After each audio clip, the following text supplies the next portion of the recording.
Good morning, good afternoon, good evening, and welcome to day two of the 2024 Law Firm Growth Conference. My name is Alay Yajnik, and I am the managing partner of Law Firm Success Group. I want to really give a shout out to our sponsors and speakers, without whom this conference would not be possible. So thank you to everyone who sponsored. Thank you to our speakers yesterday and our speakers today. For over a decade, Law Firm Success Group has guided law firm owners to build law firms that provide them with the income they want, the vacation they need, and the quality of life that they deserve. So our motto, more income, better clients, less stress. It's not only our motto, it's also our goal. So we have some fantastic speakers lined up for you today. The focus is on better clients, but the talks are going to hit on all different areas. And as we get into it, just know that you're going to get out of this what you put into it. So one thing that stands between you and success is that lawyer brain. And Sophie Alcorn, our speaker yesterday, talked a little bit about this. I'm not going to belabor the point, but the bottom line is it's easy to get skeptical. And that skepticism can really get in the way of growth. And so if you want to get a lot from today, open yourself up to possibilities. Put that lawyer brain aside. Become a student again. You're going to hear phenomenal game-changing ideas and opportunities for your firm and for yourself. It's totally possible to improve your situation and to transform your situation. We see it all the time with our clients. You can make more money while taking more time off. You can do the things you love, and it's events exactly like this that can light the spark. So we are going to go ahead and get into it with our first speaker. I'm happy to introduce you to Raquel Gomes, author, entrepreneur, psychologist, and mental health advocate for lawyers. Raquel, thank you for joining us today. Thank you, Ale. All right. Give us a moment while we share our. Great, I can see it. Raise your hand if you think you are a workaholic. What qualifies you to be a workaholic? Let me give you a few examples. You're always on 24/7 work mode, first one in the office and the last one out. You take on client calls after hours and weekends or even holidays.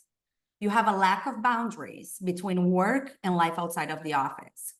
So for instance, you carry your work wherever you go. During dinner time with your significant others, your phone is there and you don't disconnect from work. If you have kids, playtime is filled with stress and you're not able to truly be present in the moment and enjoy yourself. During vacation, you're constantly checking in with the office, so no true vacations are taken. This was me about 10 years ago. I had a big job in large corporate America in the high-tech space. Like my father, I was making a lot of sacrifices.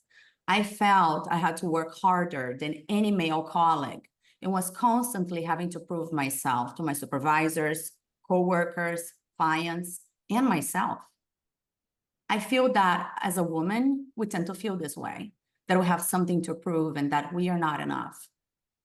Look at this picture. This woman is me, and I barely recognize her today. She was working with 4 computers while expecting a baby. I was 9 months pregnant in this picture, and that was the kind of mind space I was in at the time. I thought that in order to be perfect, I had to do everything myself. That's how I came to my breaking point. I couldn't do this anymore. I hit rock bottom. I no longer felt the same passion for my career because it was robbing me of my time with my family, and I had no time for joy. That's when I realized I needed to find another way of living. I grew up in Brazil in a very religious and traditional family. My father was an entrepreneur and worked hard to make his business a success. Along the way, he made a lot of sacrifices. He sacrificed time with his family and his health, suffering multiple heart attacks throughout his life. My mom, she put family first and career second, and often told me that as a woman, I couldn't have both, that I'll have to make a choice between a successful career and a happy family life. I love my mom, and I understand that she was a product of her time. but I rejected that idea.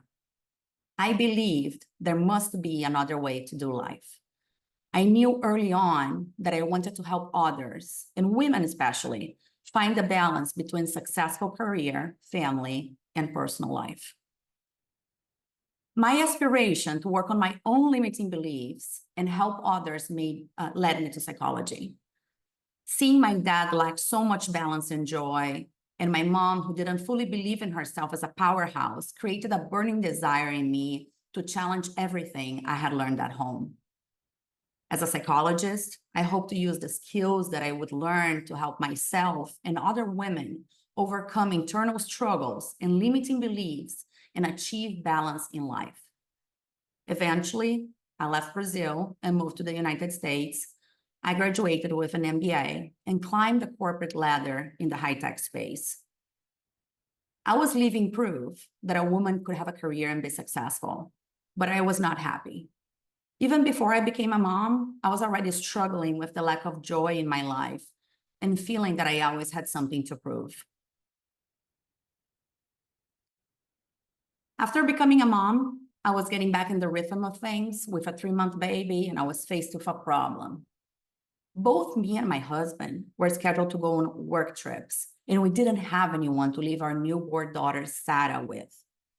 I told my boss that I had a situation. My boss was completely disinterested and had no time for my issue. And I had to make a choice between showing up to work and being the type of professional that I have always wanted to be and taking care of my newborn child. I'm curious, by a show of hands, or please send an emoji in the chat, how many of you have ever felt that way in your careers, where you had a moment where you had to make a decision between your family or your job?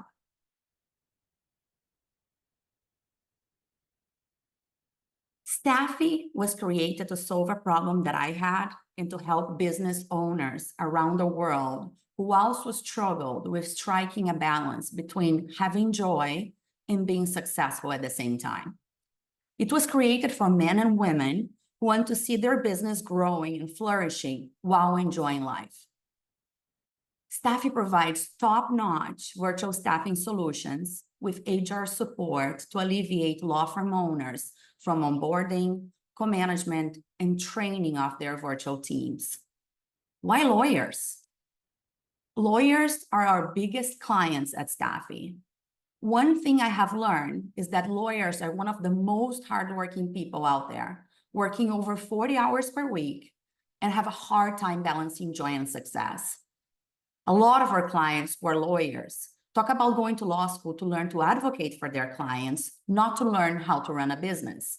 So it's a challenge to try to balance between heavy caseload and successfully manage their teams and hire talent. Staffing has been the solution for many law firm owners to achieve more control of their lives and have more time to focus on things that are important to them. Staffing allowed me to take control of my life through delegation. My passion is to help law firm owners grow and scale their law firms without having to pay the price through their stress, exhaustion, burnout, and heart attacks. And while we are changing lives of law firm owners in the US, we're strongly impacting lives of men and women in Latin America by providing well-paid and flexible jobs to those who want to improve their lives and families' future.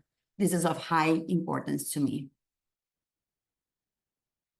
My name is Raquel Gomes. I am the founder and CEO of Staffy.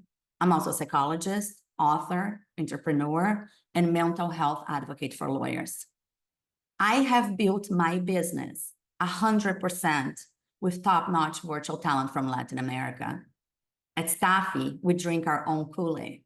It's not like we are assigning you with qualified candidates in Latin America while our staff is located in the US. I am living proof that you can build a multi-million-dollar business, leveraging international talent, and still have a life outside of the office. I'm here today to give you insights into how we do it here at Staffy so that you can incorporate some of the things in your own law firm. Some of you here are already using virtual staff. Others don't, but are considering virtual staff for the first time. This session will be interactive, and I would like to lead you in a few exercises and share how to build a successful virtual team and create an effective and efficient virtual staff culture. Please send us an emoji through the chat. I would like to learn the audience a little bit better. How many of you are operating your law firm with virtual staff? How many of you are operating your law firm with virtual staff outside of the United States? Please chat outside.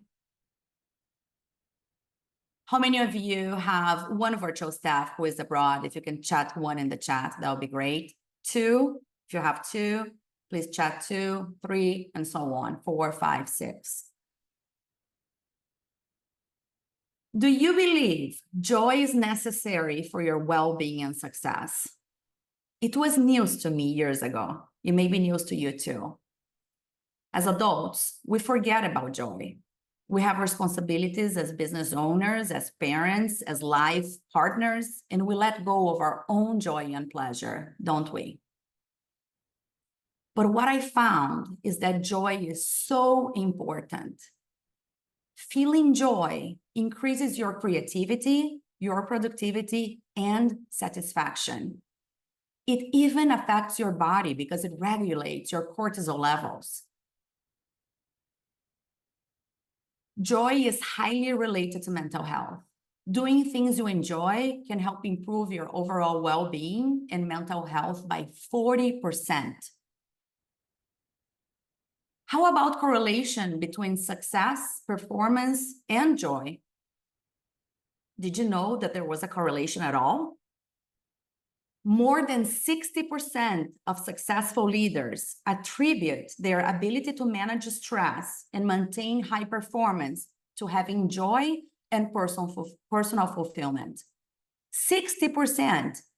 Isn't that huge? Individuals who actively pursue joy and positive experiences in life see a 13% in productivity compared to those who don't. Increasing productivity. But what determines joy? Some people are naturally more joyful, less stressed. Lucky you were born that way. But for those of you like me who are not, don't you worry. Based on my own experience, joy is something we create in our lives. I am living proof of it. Joy is a muscle, like going to the gym. You need to be intentional and intentionally build it up. So now you may be wondering, what the heck does delegation have to do with joy? When you delegate tasks that make you busy, you will be freeing up time in your daily schedule to do the things that are important, not only for your law firm, but for your personal life. And some of the time you are freeing up can be intentionally dedicated to experiences that bring you joy. Here are some of the benefits that delegation can bring to your life and business. Share in the chat. When was the last time you went on vacation and were really able to disconnect? How many of you are able to hard stop working after 6 p.m.? Please say aye. Are you able to be 100% off on weekends? Are you able to go to the gym or do physical activities daily? Do you have time to create new processes and service offering for your law firm? Because that requires time. Let's take a look at a law firm owner that does not delegate versus a law firm owner that does delegate. The law firm owner that is not delegating has a slower growth rate, higher levels of burnout and stress, and higher turnover. Now, the law firm owner that is delegating has the opportunities to plan and expand their law firm and achieve a better work-life balance while being more productive. Let's see how not delegating affects your bank account. According to 2024 Legal Trends Report, the average lawyer bills less than 3 hours out of an 8-hour workday at a national average rate of $276 per hour. As you can see, the majority of the lawyer's workday without delegation is spent doing busy work that can't be billed. That changes significantly with delegation, as the majority of the 8-hour day can be focused on billable work and income-producing activities. When you have others to delegate the administrative, client-facing, marketing, and lower-level legal work. Is being busy productive? I used to think that the busier I was, the more successful and productive I was being. And it's funny how I think the opposite now, actually. And when I changed this mindset is when I started becoming exponentially more successful, not only financially, but also mentally, emotionally, and physically. When you're keeping yourself busy, you're tricking yourself into thinking you are being productive, but it's quite the opposite. Being busy is actually robbing your time from doing things of high impact for your business and life. Now let's take a look into what's keeping you busy. From extensive experience at Staffy, we have identified 4 main areas of work within the law firm, which are administrative, legal, client-facing, and marketing. Under these areas, there are 68 tasks that can be easily delegated, and we are showing some of them here. When you book an initial staffing strategy session with us, our HR experts, they go through this list with you in detail. And from that exercise, we're able to tell you who your next hire should be from experience, background, personality, and soft skills. Because we're very big into putting the right person in the right role. Not only that so they can thrive in the role, but that they can stay for the long run. So let's take a moment to look into this task list now. You should have received a worksheet via email today, or if you haven't, please check the chat right now for a link that can be downloaded so you can do this exercise with us. The worksheet is a fillable PDF. If not, you can grab a piece of paper and pen, and I'll give you a few minutes to write down some of the tasks that you see here that are currently consuming your time. If you can identify 5 or 6 from the tasks that you see here today, that's good enough for this exercise, and I'll give you a few moments to complete it. Now that you have completed the first step, let's think about how much this task is worth per hour. So let's put a $sign next to each one of the tasks you defined are consuming your time. Example, answering phones should be at $16 per hour. Drafting legal documents, I'm putting those at $25 per hour. Work on the CRM or case management system, you can value at $16 per hour. And so on. I'll give you a few moments to complete this task. Raquel, for those people that are completing the task, what hourly rate should they use? Is that local to their market, or is that $16 an hour from somewhere else? It could be, yeah, use what's local for your market. All right, moving on. Now from the tasks that you wrote down, let's identify those that are worth less than $100 per hour. And let's circle those, please. As a rule, those should be delegated as your time is worth more than that as a lawyer and a law firm owner. Do you agree? Since this is online, if you agree with me, please hit me up with a yes or an emoji on the chat. Now that you have a list of tasks that are consuming your time, you allocated a $sign to them, you have identified which ones are valued at less than $100 per hour. Let's now group the ones that are under the same areas of work. So those would be administrative, legal, client-facing, and marketing. And that will help you identify how you are spending the majority of your time. I'll give you a few moments. Now let's take a moment to reflect on the following. Do you need to be the person performing the tasks you wrote down? Are they below or above your hourly rate? Could you delegate some or all of the tasks that you wrote down to someone else? What's really stopping you from delegating? The most common barriers stopping lawyers from delegating are around lack of budget and limiting beliefs. Let's dive in and break those barriers. In-person staffing can be pretty expensive. Have you considered alternative staffing solutions? Did you know that 78% of US law firms now use virtual and offshore staffing for some tasks? 43% of US law firms use virtual staffing for deposition and drafting legal documents. Today's average law firm has virtual staffing with about 3 virtual staff members on their team.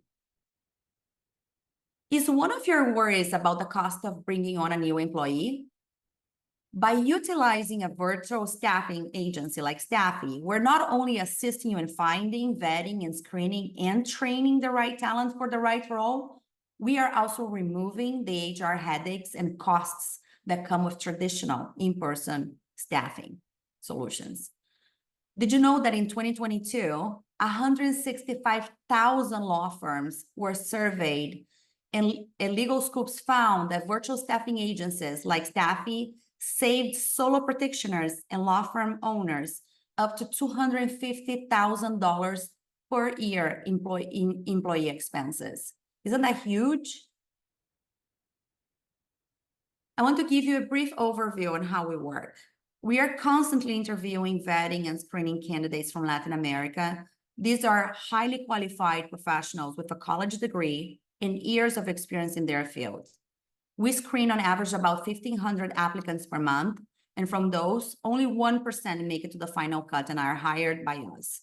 After they are hired, they go through an intensive training to get them ready to work for a US-based law firm through the Staffy University and have to graduate with a 90% or above in order to stay and to be assigned to a law firm client. We have a very strict vetting and screening process that takes us about 5 weeks to determine if someone is a good fit or not. As part of the vet and screening process, we run background checks, global and local. We call universities to validate diplomas. We call 5 years of employment to make sure they would be rehired. We run English assessments, oral and written. We have multiple interviews, one of them being led by our in-house psychologist. We check their workspace, ensuring that they have private office and secure internet access. We do not allow for co-working spaces. We run behavioral assessments and personality tests to make sure we're placing the right candidate within the right role. All of the soft skills that you're seeing here, communication, attention to detail, problem solving, organization, adaptability, time management, and empathy are being checked for. We are the only company that does that.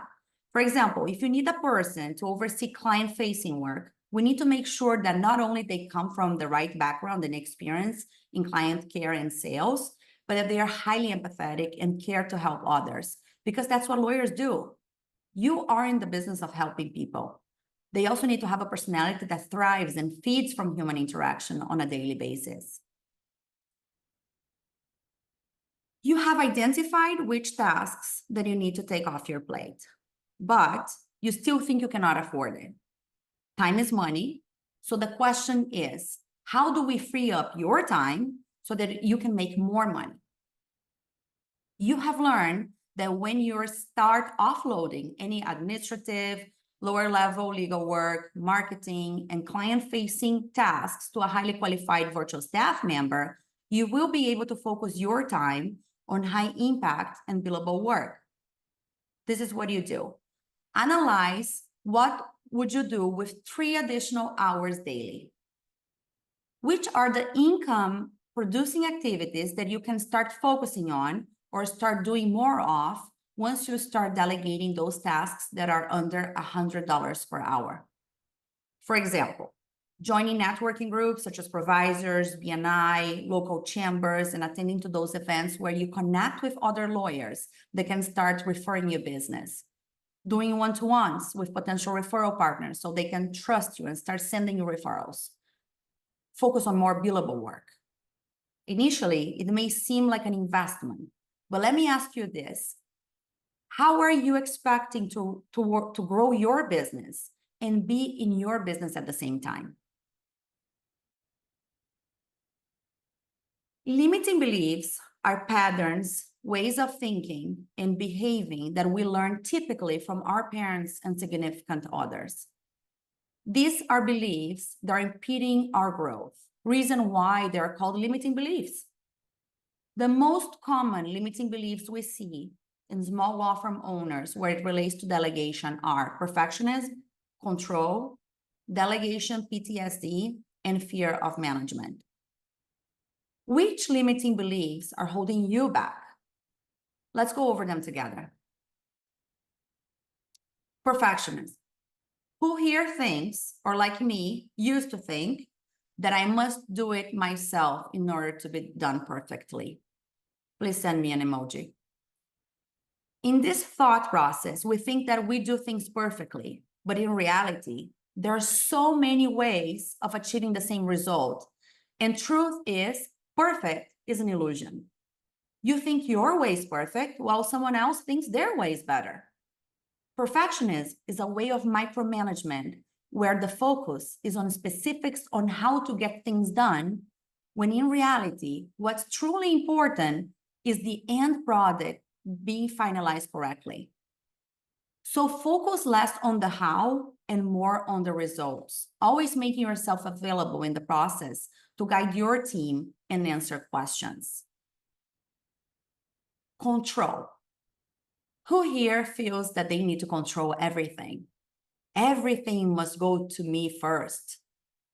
This is exhausting, isn't it? That used to be me. The key is to focus more on the end result as well.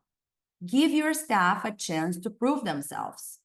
When you are controlling every step of the way, you're not giving your staff a chance to show their skills, and they won't feel empowered that way. Actually, that's quite the opposite will happen. As time goes on, they will be afraid of making decisions on their own. Who of you, like me, has had a bad previous experience with a hire in the past? Is that getting in the way of you hiring again? We need to learn from bad hiring experiences, but not let them freeze us from moving on. Did I identify the correct skill set needed for the position before I hired? Did I define the role correctly before I hired? Did I vet and screen the candidate correctly before I hired? Meaning, did I take into account their soft skills, their personality, besides their experience and hard skills before I hired? Mistakes and bad experiences are part of life, but something I do with my business is that we use every mistake as a learning opportunity so it doesn't happen again. And I am inviting you to do the same for your life and business. We know how common fear of management is among solos and small law firm owners. And that's why we created a methodology that alleviates this specific pain point for you. Let me explain staff's methodology. Once we assign a full-time virtual staff to your law firm, we have an entire team supporting you to make sure that your representative is doing a good job and adding value to your law firm. Here on the left-hand side in blue is you, the law firm owner, and to the right is the enlarged pink circle is the staff representative assigned to your law firm. As you can see, we have our client success team, which are business and leadership coaches who work with you on a regular basis to see how things are going and ensuring that we're helping you free up your time and delegate properly. Our clients see us as an extension of their law firm from an HR perspective. The circle around the virtual staff representative assigned are all the coaches that we have supporting this person to help with the onboarding process, the continuous training, and co-management of the virtual staff. I'm not going to cover here today each one of the coaches that are working with our virtual team. I do want to share with you, though, 2 areas of coaching that every one of our virtual staff receives while working with staffing, and you too. The first ones are our in-house psychologists, who are mindset coaches. They ensure that our representatives are being cared for emotionally. As I told you before, I'm a psychologist and mental health is very important to me. I know for a fact that if you're not at a good place emotionally and mentally, you won't perform well at your job. Our in-house mindset coaches ensure that everyone has a safe space to elaborate on things that happen on their personal lives and on the job. The second form of coaching I want to share with you today is our performance and task coach. This person helps the staffing representative with time management skills, task prioritization, and writing mini manuals about their role to document processes for your law firm. This methodology was created to free up your time. Our average customers tell us that on the support alone, we give them back on average 5 hours weekly. This is without taking into account the full-time person who is assigned to you that is obviously freeing up much more of your time. I've given you a lot to think about today. What are your goals? Are you looking for more work-life balance? Are you looking to generate more revenue to grow your law firm? We learned today that joy can bring you all these things, especially when you delegate.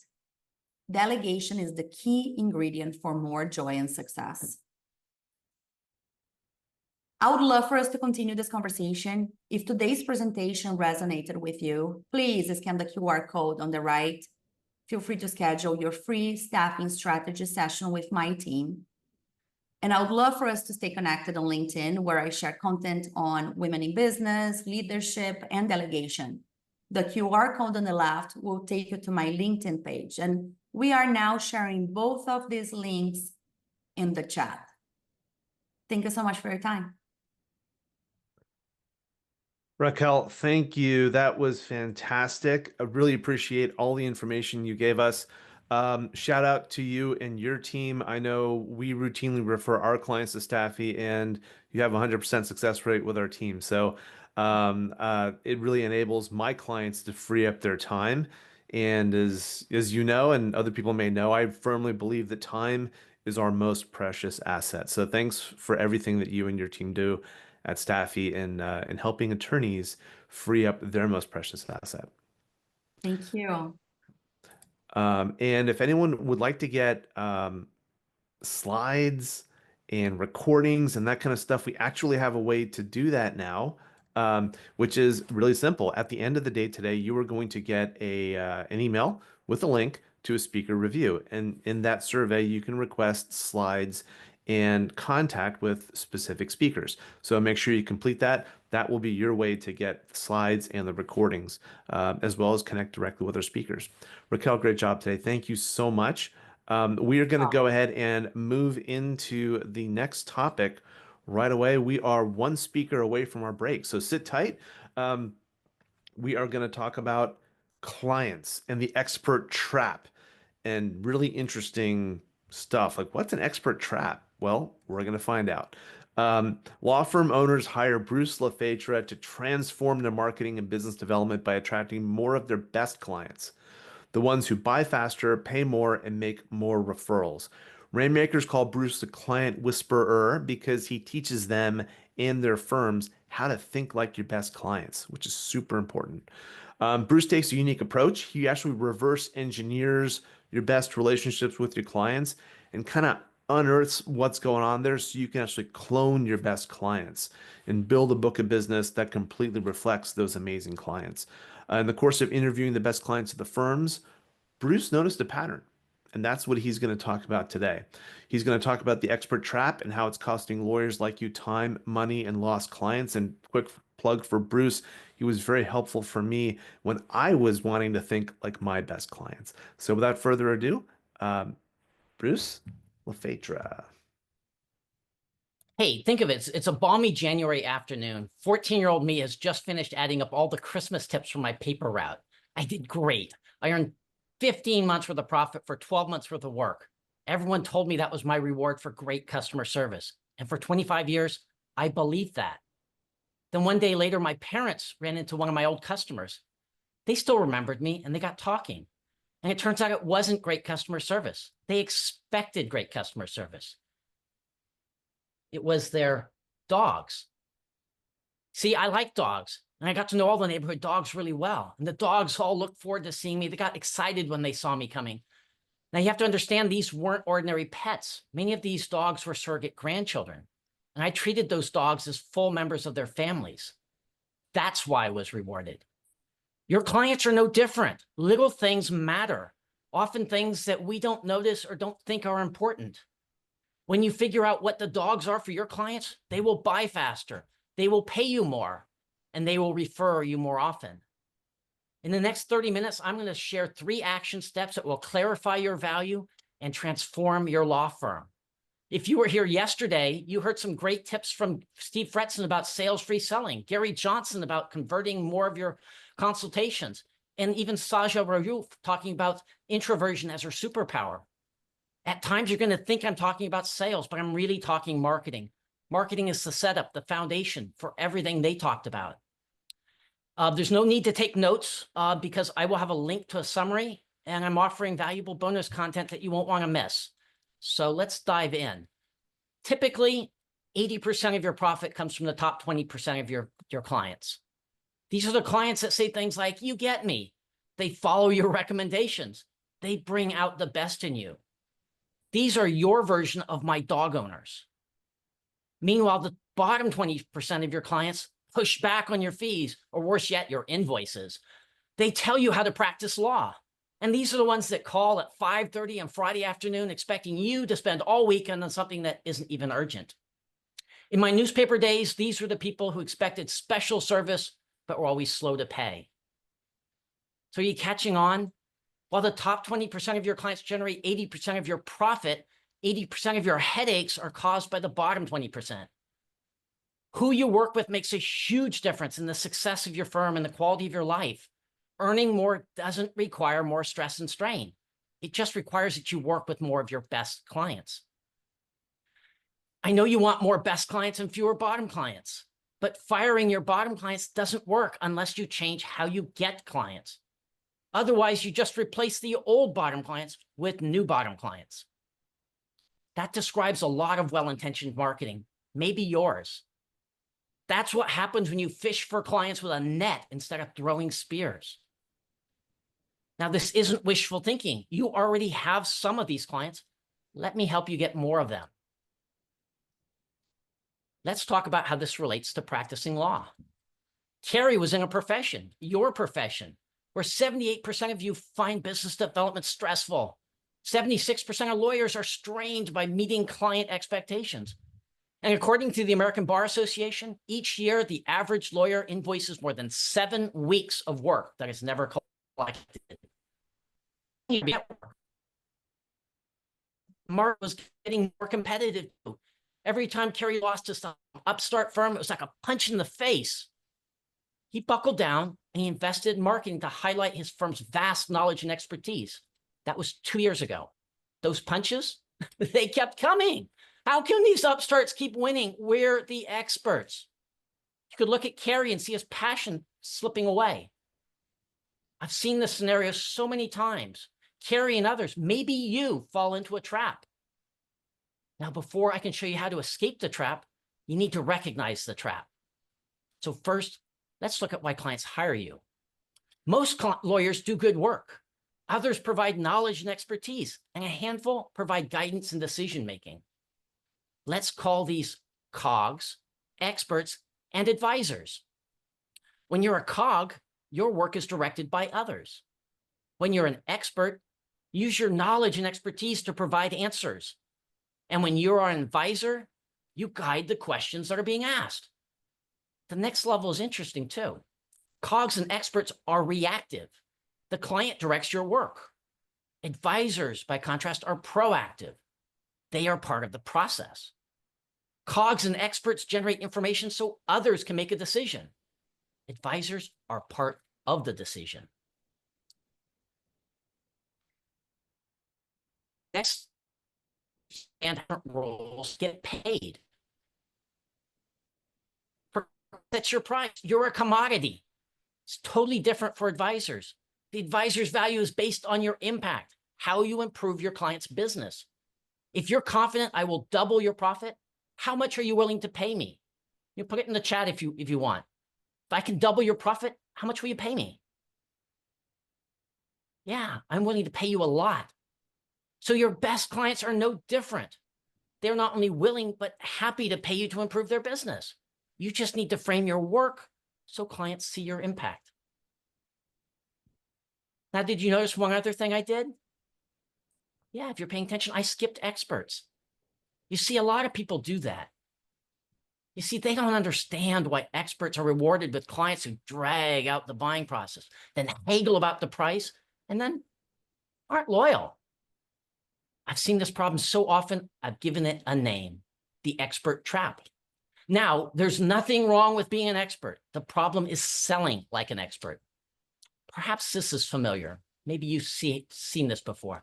You tell me all the reasons I should buy from you. And if I show the slightest interest, you launch into telling me more and more and more reasons. Pretty soon I'm overwhelmed. It's too much to think about. So I step back and I look at my options, all my options. At this point, there's only bad things that can happen. Bad things that cost you money, lost clients, and frustration. Now, I still might hire you, but having looked around, I'm fee sensitive. You might lose me to a competitor, maybe someone I hadn't even considered initially. Ouch. Most of the time, I just throw my hands up and I do nothing. You see, change is hard. Make it complicated and confusing. It's just not worth it. Now, as experts, of course, you don't see it that way at all. You tell yourself, I did everything humanly possible. It just didn't work out. Bad luck. Truth is, you snatched defeat from the jaws of victory. Now, lawyers are especially vulnerable to the expert trap because you have a lot of specialized knowledge and you spent years in school gaining credentials. The expert trap is also challenging because it's more than one trap. The visible part of the expert trap is selling like an expert, bombarding your client with too much information that often isn't very relevant. The expert trap also creates the value trap. The value trap happens when you undermine your own value. This is most painful when advisors position and sell themselves as experts. You do the work of advisors, but you get rewarded as experts. Do you remember how advisors are valued? Advisors provide guidance. You are valued on your impact on the client's business, not your effort or credentials. By contrast, experts answer questions. Experts are valued on their ability to answer those questions, maybe their time. The third component is the clarity trap. Being fuzzy about your value is a silent killer. Here's an example from a workshop I gave last month. Imagine yourself at a networking meeting when this guy stands up. I got to actually read this to get it right. So, my name is Mike Richards. I am a business attorney at Blather and Boggs. I changed a few names here. A mid-sized firm based in Silicon Valley, working with emerging and mature companies, typically up to 200 million in revenue. Early stage companies are in my blood. I have taught startup law at Santa Clara University's law school, and I founded a venture-backed health products company, as well as serving as an NYSE company SVP and general counsel. Yes, I have practiced for 30 years in corporate law, but more importantly, I have been in the shoes of your client, and I can bring my skills to their M&A, tech transactions, intellectual property, and general business matters. So what do you think of that? It's close to 40 seconds. How much do you remember? How much will you remember tomorrow? Next week? Next month? If you're not a transaction attorney, do you even know what Mike does? Now compare that to what we workshopped in 2 minutes. No polishing, no refining. I'm Mike Richards. My corporate clients value my legal guidance regarding transactions and business, general business matters, because I've stood in their shoes. I know their issues because I was a general counsel for a public company. Just over 10 seconds. Mike draws you into asking additional questions to allow him to tailor his responses so you see him as just the person you were looking for. So how do you know you've fallen into the expert trap? Well, you look for the trap. Your client relationships are transactional. Clients see you as reactive. Your expertise becomes an anchor, and clients are willing to challenge and push back on price. Those are all the signs. Now let's switch over to some good news, because I got good news. I can help you escape the expert trap. You see, it's not a sales problem, and you don't have to change how you work. You only have to change how you position your work. Now, escaping the expert trap, even if you didn't know you were trapped, will change your worldview. When I sprung Kerry from the expert trap, his firm became a rocket. He says it better than I can. He told his managing partner peer group, I'm taking 75% larger distributions this year. I look forward to each and every client. I always talked about referrals. Now I'm seeing a level and quality I never imagined before. And most importantly, our firm's work is 100% collectible. Now, Carrie's transformation started with an insight. I pointed out to Carrie that every client either drains his energy or makes him feel energized. Just as one great employee is worth 3 ordinary employees, one great client is worth 3 ordinary clients. Carrie calls this the insight that changed my life. Your best clients are so much better. I'm going to keep hammering this. They buy faster, they pay more, they make more referrals. But they also bring you better projects. They act on your recommendations and advice. This sets you up to do your best work, and it makes these clients fun and profitable. Are you starting to see how important which clients you work with are to your success? Now, many law firm owners struggle because your best clients are specific to you, your firm, the situation. I got to know the neighborhood dogs on my paper route so well because it was a circular neighborhood a mile from my house. So I sat out every afternoon folding newspapers while my customers walked their dogs past me. So where do you start? Let's talk action steps you can take to escape the expert trap and improve your business. Now, remember, I'll give you a download link to notes and some valuable bonus content. Now, I'm going to talk mostly about advisors, but if you're an expert, you'll want to check out the bonus content. And if you need more help or just want to go faster, I can help. I do have a special offer for conference attendees. Okay, action step number 1, focus on your best clients. You can't build your business around your best clients until you know who they are. So who are your best clients? Sanjay owns a 4-lawyer boutique serving mid-sized businesses. During our first meeting, I asked him, which of your clients do you want to clone? Sanjay was silent for what seemed like forever. Finally, his eyes went wide, and he told me about this other consultant. He and this very expensive consultant, that's Sanjay's description, spent an entire day reviewing each of his firm's clients, one by one by one, ranking them on 7 separate criteria. Sanjay just threw his hands up, and he goes, you accomplished that with one question. You can do the math, but you don't have to. Just ask the question. Now, knowing who your best clients are isn't hard. The money part is understanding why those clients select you.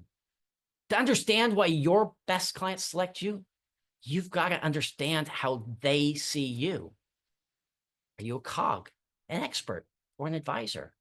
And I hear this all the time, but Bruce, sometimes I'm an expert and sometimes I'm an advisor. Depends on the client. That's probably true for most of you. It's typical, but it's holding you back. For your best clients, your role is clear. That's what makes your relationship so special.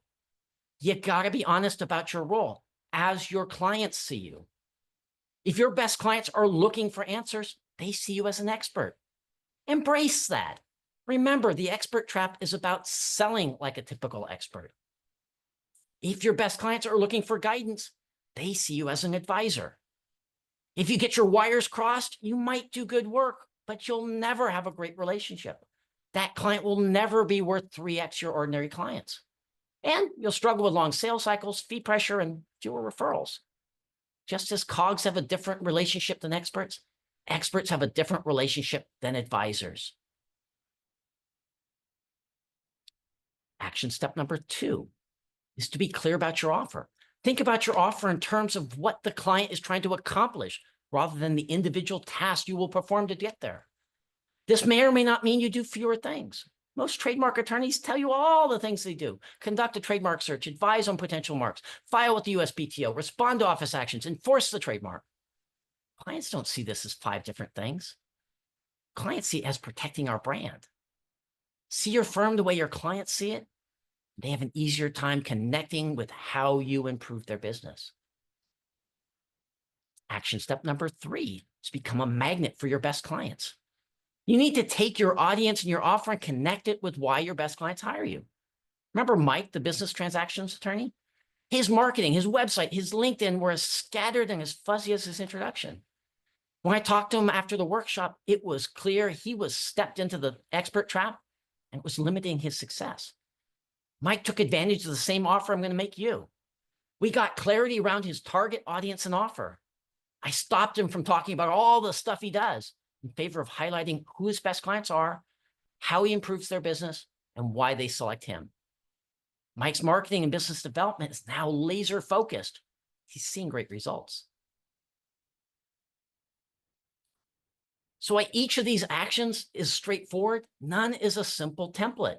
So here's the pro tip. Think like your best clients. Think like your best clients connects all 3 action steps. It's more than just thinking about your clients. It's more than just caring about them. It is seeing your firm the way your best clients see you. Do this and the world looks really different.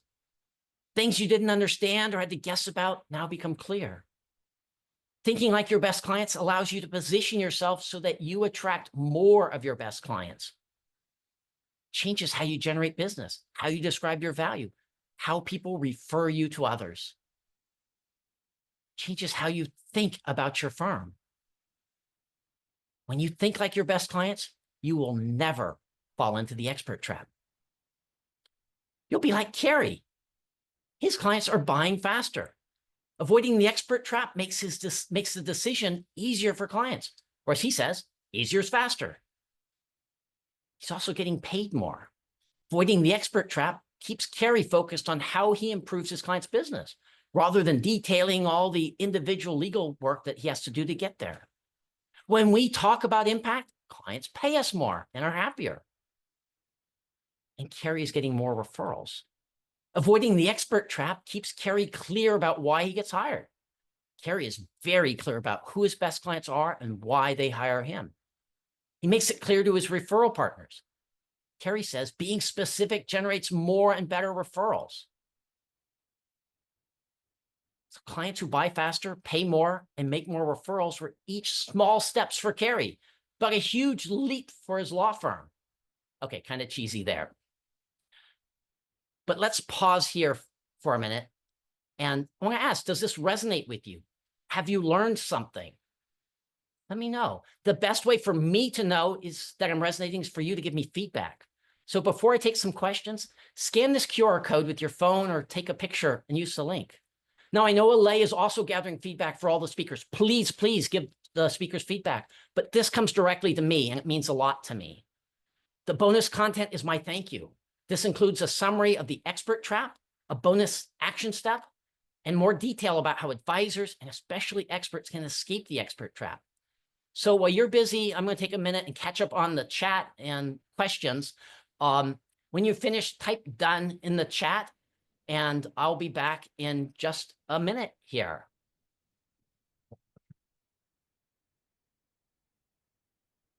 Hey, Bruce, thanks for doing this. This is awesome. So yeah, we'll still do questions. So I just want to have people scan this and do this, and this is a great way to get the download. And I will actually give them some cool jazz for a minute or so here. Let's all right.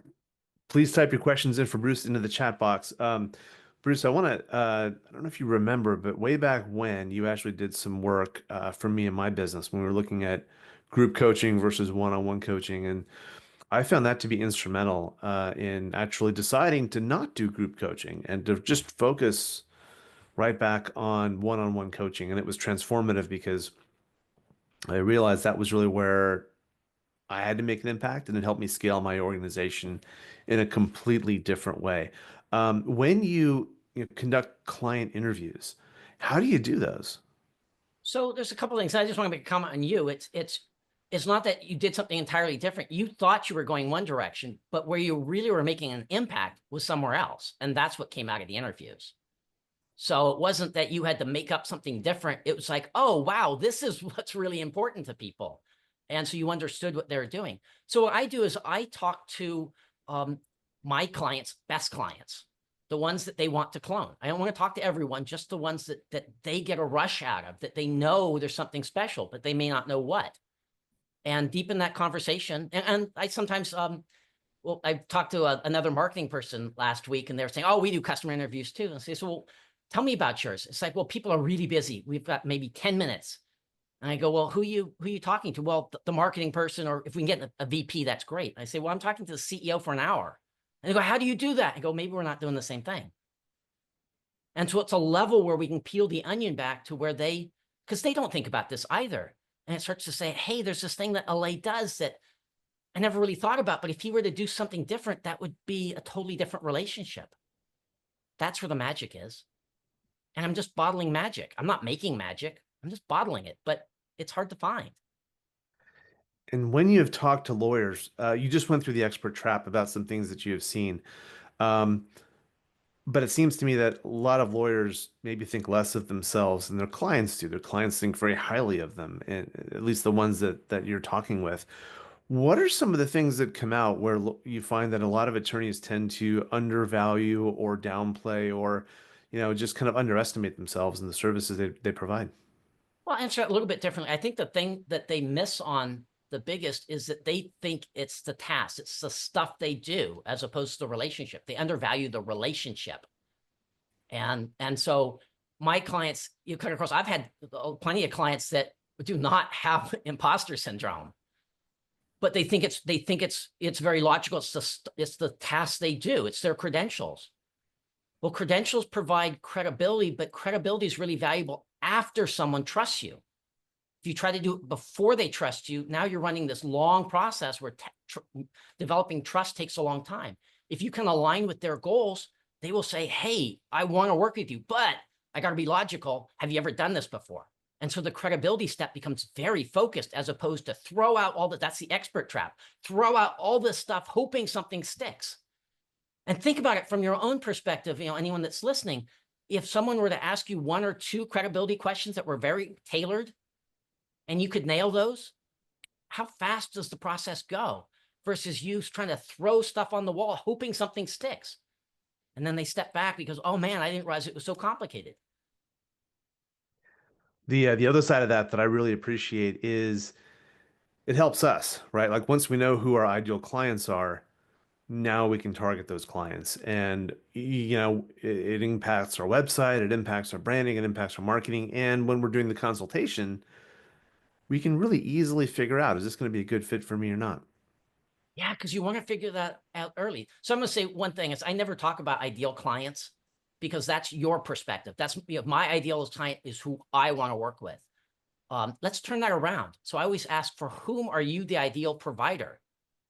Now the Venn diagrams overlap pretty heavily, but if you think about it from their perspective as to am I their ideal provider, and I frame everything that way, how much faster does the process go?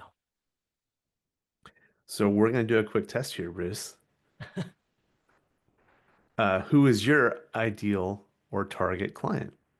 Who is a So great the client for clients you? I have the best results with are usually pretty established professionals. That doesn't mean they're huge or whatnot, but they know what they're doing. They're not just starting out. They have a problem because usually they're experts. And they have been told that credentials and all the things they do, and let's map out the process for you. And that scares people away. Because what they really do with their best clients is they provide guidance and advice. And so they end up underselling their own capabilities. They end up complicating the whole process. I mean, this is where the expert trap came from, because I kept seeing it over and over again with my clients. And so in order to get there, they've got to have some vision for where they want to take their firm. They've got to be that this is a business, not just a practice. Sure. This is a business. So this is a great overlap with people that you're working with or people that graduate from you. But the vision doesn't have to be lofty. It doesn't have to be huge. It just has to be something more than, I just want more billable hours. I'm doing something. I actually care about my clients. I'm improving their situation. Awesome. Bruce, as we're wrapping this up, what do you want to share with our audience? So I want 90 seconds, which I think we still have according to my timer here, to let me wrap up. And so let's finish it on a strong note. And let's go back. And And I want to share one more story because, and LA, this will tell you why my slides were a little bit late on Monday. Because as I was finishing up my slides, Kerry called and he wanted to share his latest story. So I told him the dog story that, I've just told you. And he said, Bruce, you've transformed what it means to work like a dog. Escaping the expert trap so we work with more best clients is like getting a belly rub. But he also went on and he got serious and he said, it's changed how we see our firm. We have a much better understanding of the relationship we have with our clients. It's changed who we work with. Working with only our best clients matters because most client headaches end up on my desk. It's changed our business development process. It's much shorter, much better focused. It works, and we know why. Now, Kerry works really hard, but because he focuses on his best clients, he's accomplished yesterday's goal of growing his income. And he's accomplished tomorrow's goal of less stress. Now, that's not to steal thunder from the rest of today or tomorrow. Please join in the sessions. You'll learn a lot. But it reinforces how much the 3 days are all interconnected. At the center of more income and less stress are better clients. Now, these days, you don't have to be around Kerry very long to see his passion is back. And I invite each and every one of you to be the next Kerry. The first step is to download the bonus content in your special offer.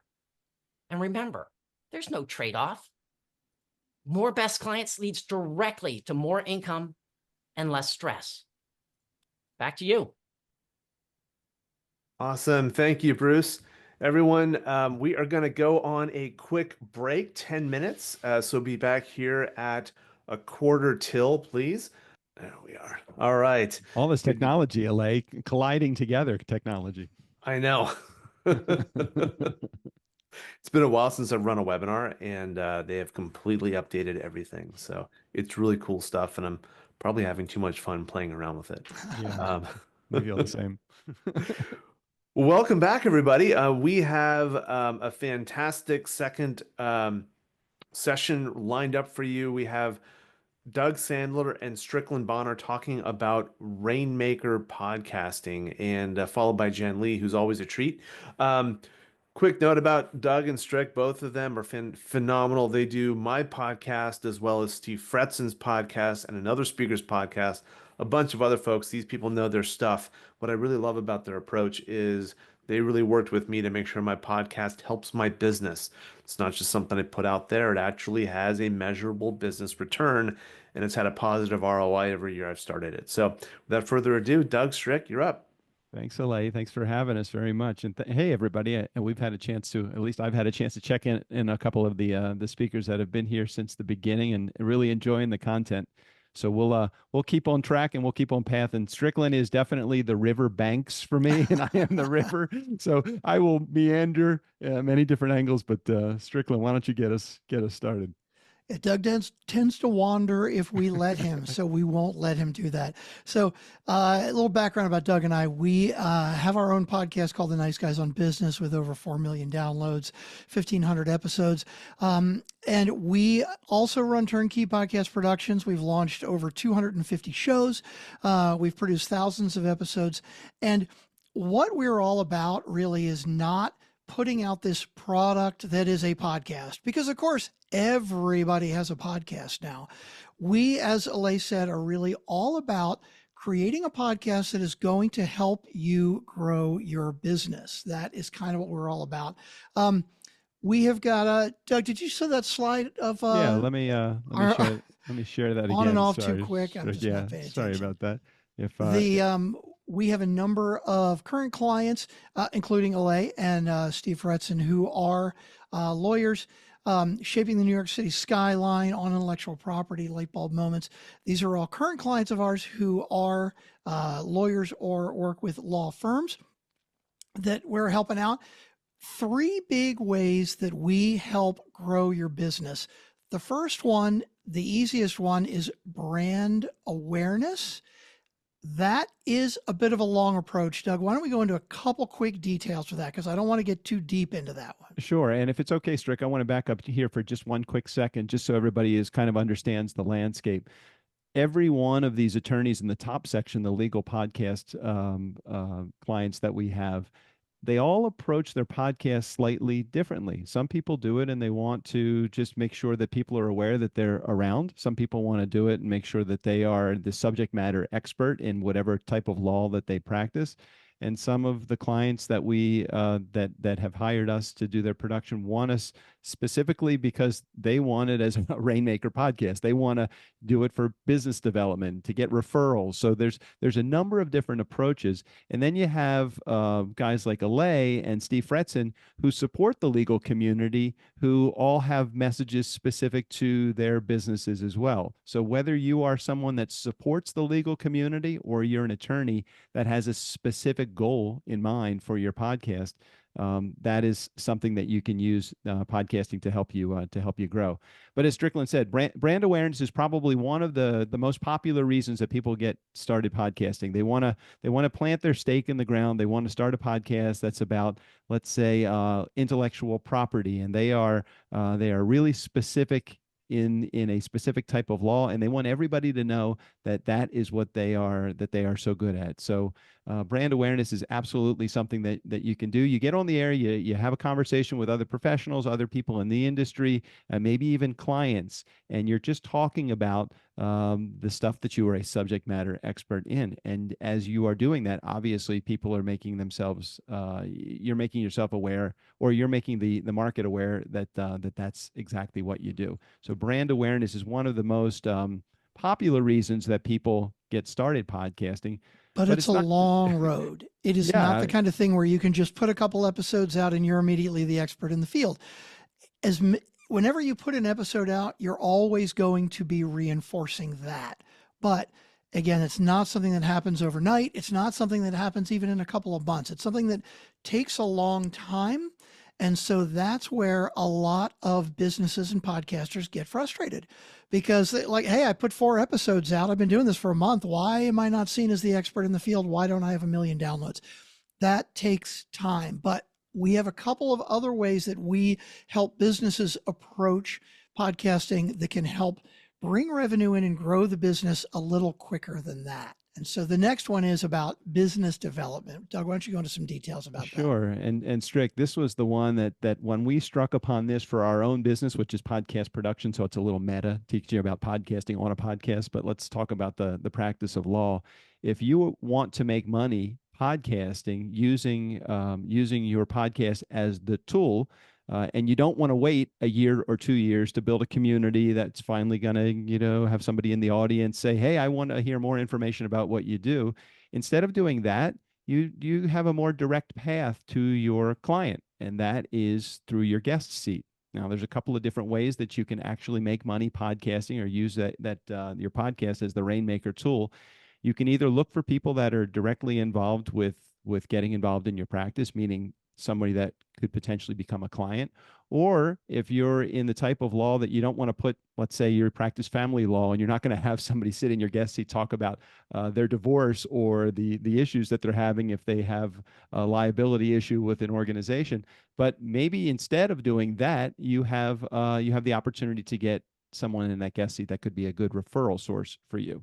So I know a lot of attorneys, they might talk to estate planners. They may speak to financial advisors. They may have CPAs that are great referral sources of business for them. And what better opportunity that you have to build a relationship with someone than out of that guest seat. So you can use that guest seat as the tool for either finding referrals or finding direct clients, depending on the type of law that you practice. One of our shows, Shaping the New York City Skyline, it's Seiden and Shine, big law firm in New York, and they focus on real estate and development. And so their clients are often developers and, banks, anybody that is involved in real estate, specifically in New York City. So they started their show and they bring on developers, some who are their clients or have been past clients, but other developers who are talking about projects that they happen to be working on or projects that they are thinking about. Now, some of these guests are people that they don't have relationships with and that they didn't know ahead of time. So if someone from the law firm was to reach out to you as a real estate developer and say, hey, do you have any legal needs? I want to help you out. they're not going to want to talk to you. But if they reach out to a developer and say, hey, I understand you have done these projects in the past in New York, and you're working on these projects in the future, we'd love to bring you onto our podcast so you can talk about the projects, because we are all about the New York City skyline. Well, of course, he's going to want to come on and talk about himself or herself and talk about the projects and basically say what a great job that they've done. It's free advertising. They use this as their relationship tool. They get to know the person. And over the course of the conversation, while that person is in the guest seat, they are reinforcing that they are very familiar specifically with real estate laws in New York City, which can be really complicated. So over the course of, let's say, in their case, their episodes tend to run a bit long. They like to talk a lot. So over the course of an hour in speaking to someone, they really get a great opportunity to create a relationship with them. And that relationship over the past year and a half that they've been doing podcasts with us has turned into a number of new clients. The great thing about that is it is immediate feedback. Yes, they've put out a year and a half of episodes, so they're being seen as the expert in the field. But even if their second episode, when they bring somebody on to create that relationship, they could create a new client immediately as soon as that conversation is over.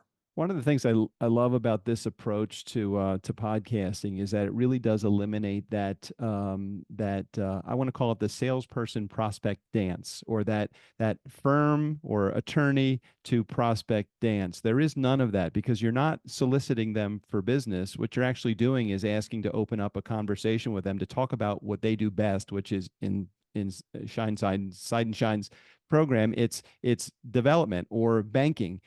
Depending on what subject matter that you, or what specialty that your practice has, if it's general law, if it's liability, if it's intellectual property, you're just having a conversation with someone that may have been untouchable prior to you connecting with them. Or it really does also lower the bar for the pressure that's on you when you're at a networking event. People would love to talk about your podcast. They probably don't necessarily want to talk about what you do, what type of law that you practice, for fear that whatever you're going to share with them, or whatever they're sharing back to you, you're going to use it against them to try to get them to get their business. Having a conversation with somebody about something that they do and say, hey, I think that this would be a really good subject for us to talk about on our legal podcast. Would you be open to sharing some of your insights and your wisdom? When you have a positive stroke or an ego stroke like that with someone, there is a high probability that they're going to say yes. And as Strickland said a little bit earlier, perfectly well, it is all about building the relationship with someone. Even at a networking event where you're meeting someone for the first time, it's very rare. I like your company so much, or I liked the conversation so much, I'd like to give your firm my business. It's not that. It's always, let's have an additional conversation about what you do and how you do it. And in this particular case with the podcast, it's such an easy barrier to hurdle to jump over when you say, I have a podcast. I'd love to chat with you about your message and what you do for a living on the show. Would you be open to that? Depending on your specialty, if you are real estate specialists like Side and Shine, it makes it really easy, because of course you can invite developers on, or bankers, or whoever you need that you may want to create a direct relationship with. Now, as Doug said earlier, obviously if you are doing personal injury, no one is going to want to come on and talk about their personal injury or divorce law or any of that. Yeah, exactly. So it makes it a bit more challenging. And in those instances, there's another way that you can do it. We recommend finding people that will send referrals your way. How many of you out there work mainly on referrals?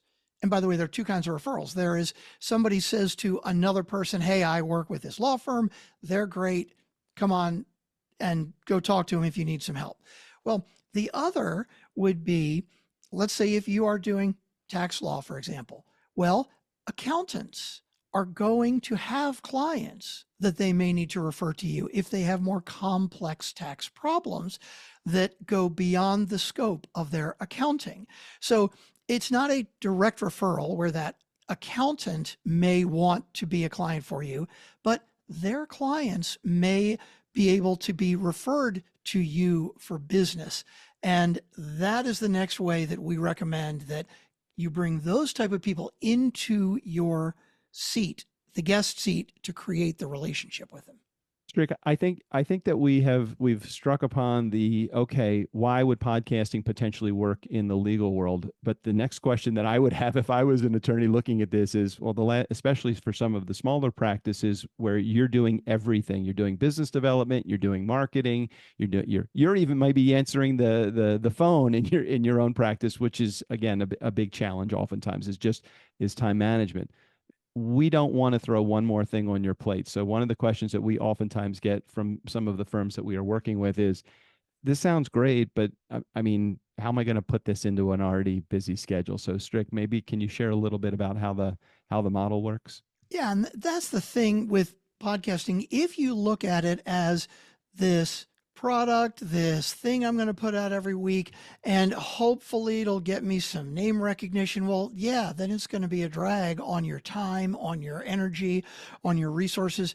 But if you really focus on it as a business growth tool, just like any other marketing tool, just like ads that you're going to put on Google or on LinkedIn or whatever else that you do for your marketing, think about creating a podcast as a marketing tool. And if you want to create it yourself and you can find a team and they can put it all together for you, the real question with marketing, obviously, you want to try and grow your firm. So currently, what do you have more of? Do you have more time, or do you have more money to invest in growing in your firm? And if you have more time, or let's say you have resources, you have legal assistants that are kind of twiddling their thumbs because you don't have enough work. There are lots of ways you can go out there, find a free course to how to start a podcast. You can use our tips to try to get the right guests into the guest seat. So that's the quick way to do it. I'm sorry, not the quick way to do it. That's the easy way to do it if you have more time than money. Now, where we come in, we've done this for many, many businesses, and we not only help create a podcast that will help grow your business. In other words, we want to help you create a podcast that will specifically attract the guests that will help grow your business. We can also assist with putting those guests into the seat, walking you through how to turn a guest into a client or turn a guest into a referral source, because we have done it a few hundred times. So these are the kind of things that we would be very happy to help with if you wanted help with that. And Doug, I see we've kind of gotten through a lot of this. I know you got a few more comments. We're like super early. We've done the whole thing in 15 minutes. So we would love to take some questions after you say what you want to say. Oh, yeah. I mean, and of course, if anybody has any questions, please feel free to put them in the chat box. Hey, how would this specifically work for this type of practice? We're happy to, we've been approached by many different types of businesses, many different types of law firms, financial advisors, those in the medical field, like, hey, I don't see how this could potentially work for me. I'm happy to share that if you just drop, maybe the type of law that you practice into the chat box, and we'll take a swing at that. I think one of the things to keep in mind is that we want you to do what you do best, which is practice law. What we don't want you to do, or the thing that we really want to help you avoid, is doing the stuff that is not in what we would call your zone of genius. And that would be editing of your podcast, putting the open and the close at the beginning and the end, getting it posted to a hosting source, making sure that you have the right promotional content, even emailing the guest that's been sitting in the guest seat, any follow-up correspondence, even scheduling the guest in the very beginning. If you know who the ideal avatar is, the perfect person that fits into the client mold of what your firm is looking for, your practice is looking for, we can even be the legwork to go out and do that for you too. So guest acquisition, all the production, all of the marketing pieces. Now, we're not a social media management company, so we don't post it to your social media accounts, but we can certainly give you all of the tools that you can do that. What we really want to do is help you stay in that zone of genius, which is practicing law. And if that means putting you in front of enough prospects that make sense to become clients of your firm, then that's what we do. Now, look, some clients of ours are not just looking at it as a business development resource. Some of them want to do it so that they can become or be seen more as the subject matter expert. It's kind of like writing a book. When you have a book, you are a subject matter expert. When you have a podcast, people look at you slightly differently as a somebody that's an expert in that particular type of law or that practice. So yeah, no matter what your field is and what what type of law that you practice, what we want to help do is build a show. So do all of the building of the template for your podcast, help you create the cover art, and do all of the things that are necessary to launch the show. And then once the show is launched, all of the things that are in the production side. So editing, distribution, helping you with the marketing collateral, correspondence with the guest acquisition. Is there anything that I'm missing on that laundry list? And the guest management and how much time it's going to take. Most of our clients take about 30 minutes a week, maybe 2 hours a month. Some clients will record all of their episodes for the week in one afternoon for the entire month. So we know you guys have law firms to run. You've got more important things to focus on. We have lots of tips and tricks and ways that you can make sure that this does not take up a lot of your time, but it is something that can help grow your business. Now, having said all of that, can we provide all that help for you? Yeah, but we're really here to help you. So, we've got another 10 minutes. If you've got questions about the thing that we get a lot is, that wouldn't work for my firm. Well, if you're thinking that right now, like, hey, it seems like a great idea in theory, but it would never work for my firm, drop us a question. Let us know what is your focus, or what it is that you do and why you think it won't work. We would love to help with that. We love to do like specific examples. The best way to show somebody else how does this work for you is, by having a real life example thrown out there, because we've seen it work for so many different lawyers and companies that provide services for lawyers. LA is one of those. Steve is another. Right. Hey, LA, are you in the background right there? Are you there?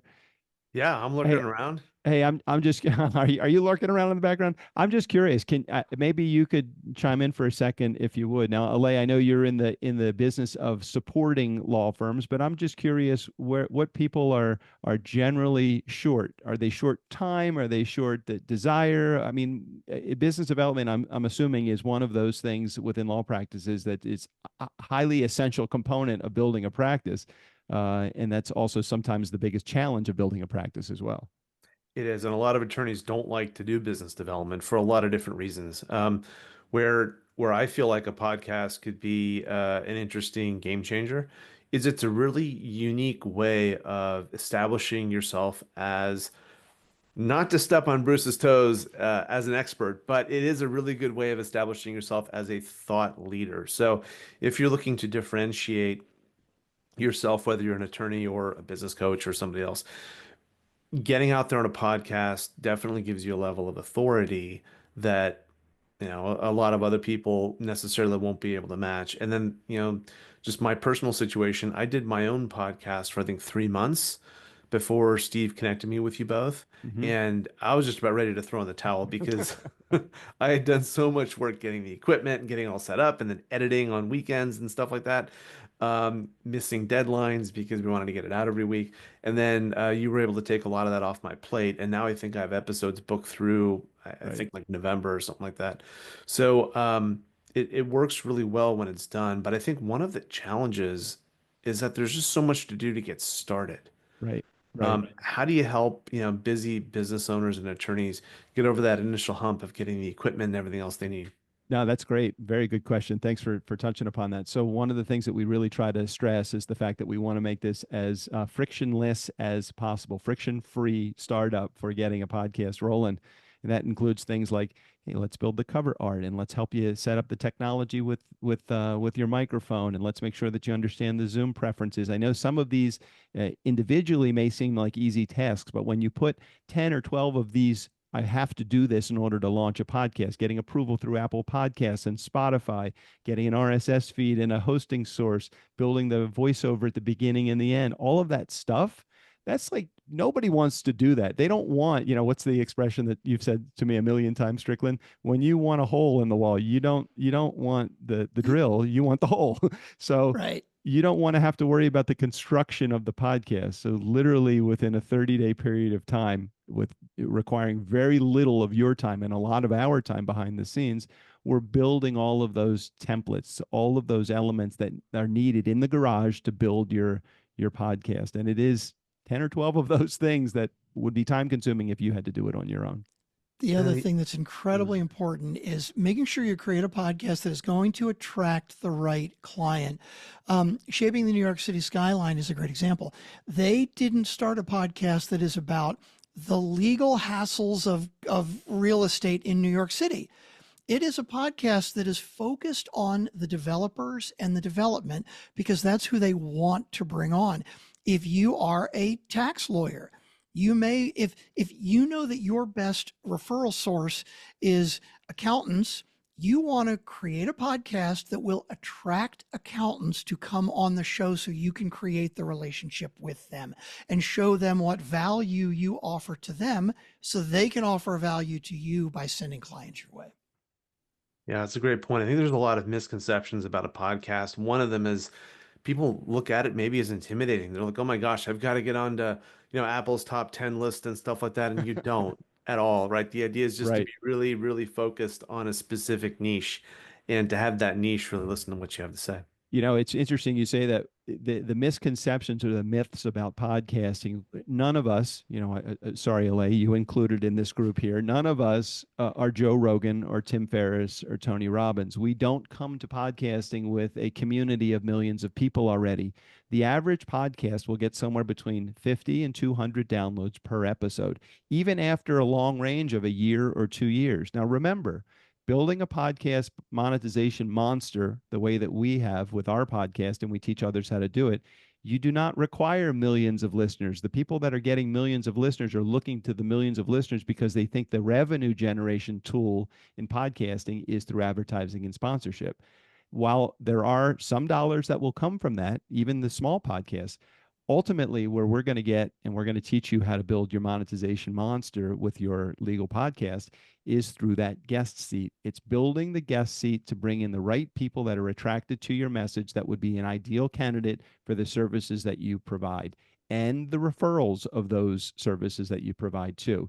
So myth, I need millions of listeners. Well, you can make a healthy mid 6-figure or 7-figure income with a couple hundred people listening to your show. That's number one. Secondly, I don't understand technology. It's cool. Don't worry about it. Plug and play microphone and a relationship with us is all you need because we're going to be there when you record if you choose to have us there. We have some clients that for years have had us on every single call that they have made. You don't have to worry about technology. Personality. I don't have a personality. I'm not a great interviewer. I don't know how to talk to people. That is okay. We give you all of the tools and we're right there with you, training you through all of this. If you just want to turn a blind eye to business development, sure, you don't podcast, but this to me has been when we discovered the monetization tool of using that guest seat. We actually have a name for it. We call it the guest to gold strategy. When we created that strategy, we had a completely different perspective on where success comes from in the game of podcasting. Yeah, it works out awesome. And one of my clients, by the way, has a podcast. And for all you attorneys, he practices appellate law, and he has a podcast just focused on that. And it's really focused on other appellate attorneys, and he has gotten referrals from it. So this model absolutely works. It works to establish thought leadership. It works to show your referral sources. Hey, here's something I can give you. If you're in a networking organization or you have a tribe that you refer business to, you can put them in the guest seat, advertise them. Who doesn't want to be on a podcast? And it's free marketing for them, and they will feel fantastic about it and be well disposed towards you. And then, there's the guest to gold strategy, which for attorneys is probably the least obvious one. But you know what? You never know. So encourage everyone who's listening, if you're looking to increase your marketing capabilities, this is something fun. And for me, that's awesome. It's fun and it's easy to do. Just in case anyone has more questions or has information or wants to know, hey, how specifically can this work for us? We're probably as laid back as it could be when it comes to selling. So if somebody wants to just have a moment, just say, hey, will this work for my practice? Can this work for our firm? Just go to turnkeypodcast.com/meet. It'll be a 20-minute meeting. Connect with us, connect with me specifically on my schedule, and we'll put together just a strategy for you that will work. If at the end of the call you don't see that it could potentially work, there is no, well, special deal only if you call me now. That's not it at all. Just connect with me. Let's figure out if podcasting is something that will work for you. And if it will, happy to help. And if it won't, that's okay too.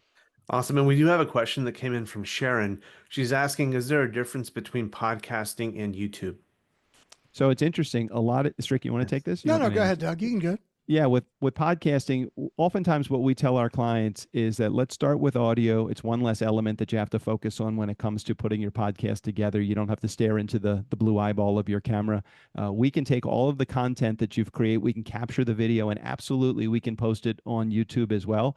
Many of the clients that we have in their advanced stages of podcasting take the audio podcast that they do, and including the video that they capture during the recording, and they post that up to YouTube. YouTube has different ways that they can monetize as well, and it's another resource for you. So I wouldn't hesitate to recommend YouTube. Just depends on where you're entering into the technology game in the beginning, was whether it would be a good idea to start that way.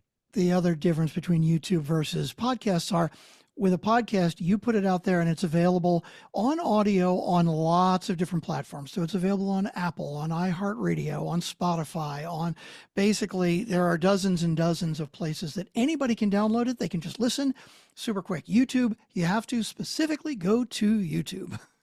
Awesome. So turnkeypodcast.com/meet if you're interested in getting more information. Alea, we so appreciate you opening up your audience and your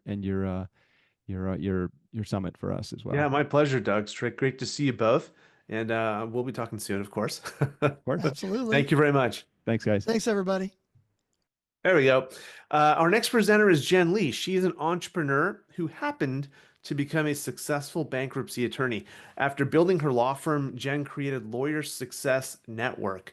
She loves figuring out ways to help other lawyers innovate and move the practice of law forward. She is a true attorney entrepreneur. Jen, welcome to the Law Firm Growth Conference. Thank you, Ollie. Let's jump in, hopefully. Thanks for having me.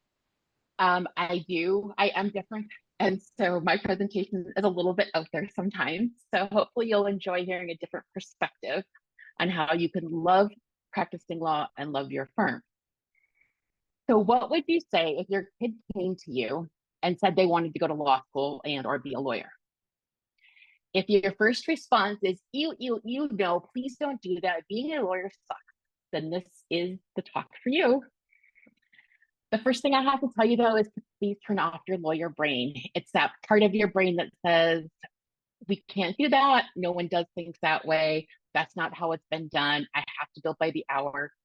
All of those things, please turn off that little part of your brain that says that, because you won't get very far thinking like that in today's world, legal world.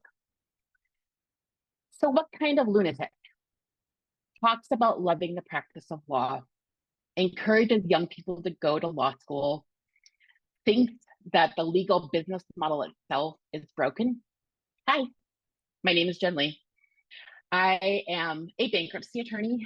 I love helping other attorneys add bankruptcy to their practice in 2 days or less. I talk to middle school, high school kids about going to law school, college kids. There's a huge lack of attorneys in some parts of the country.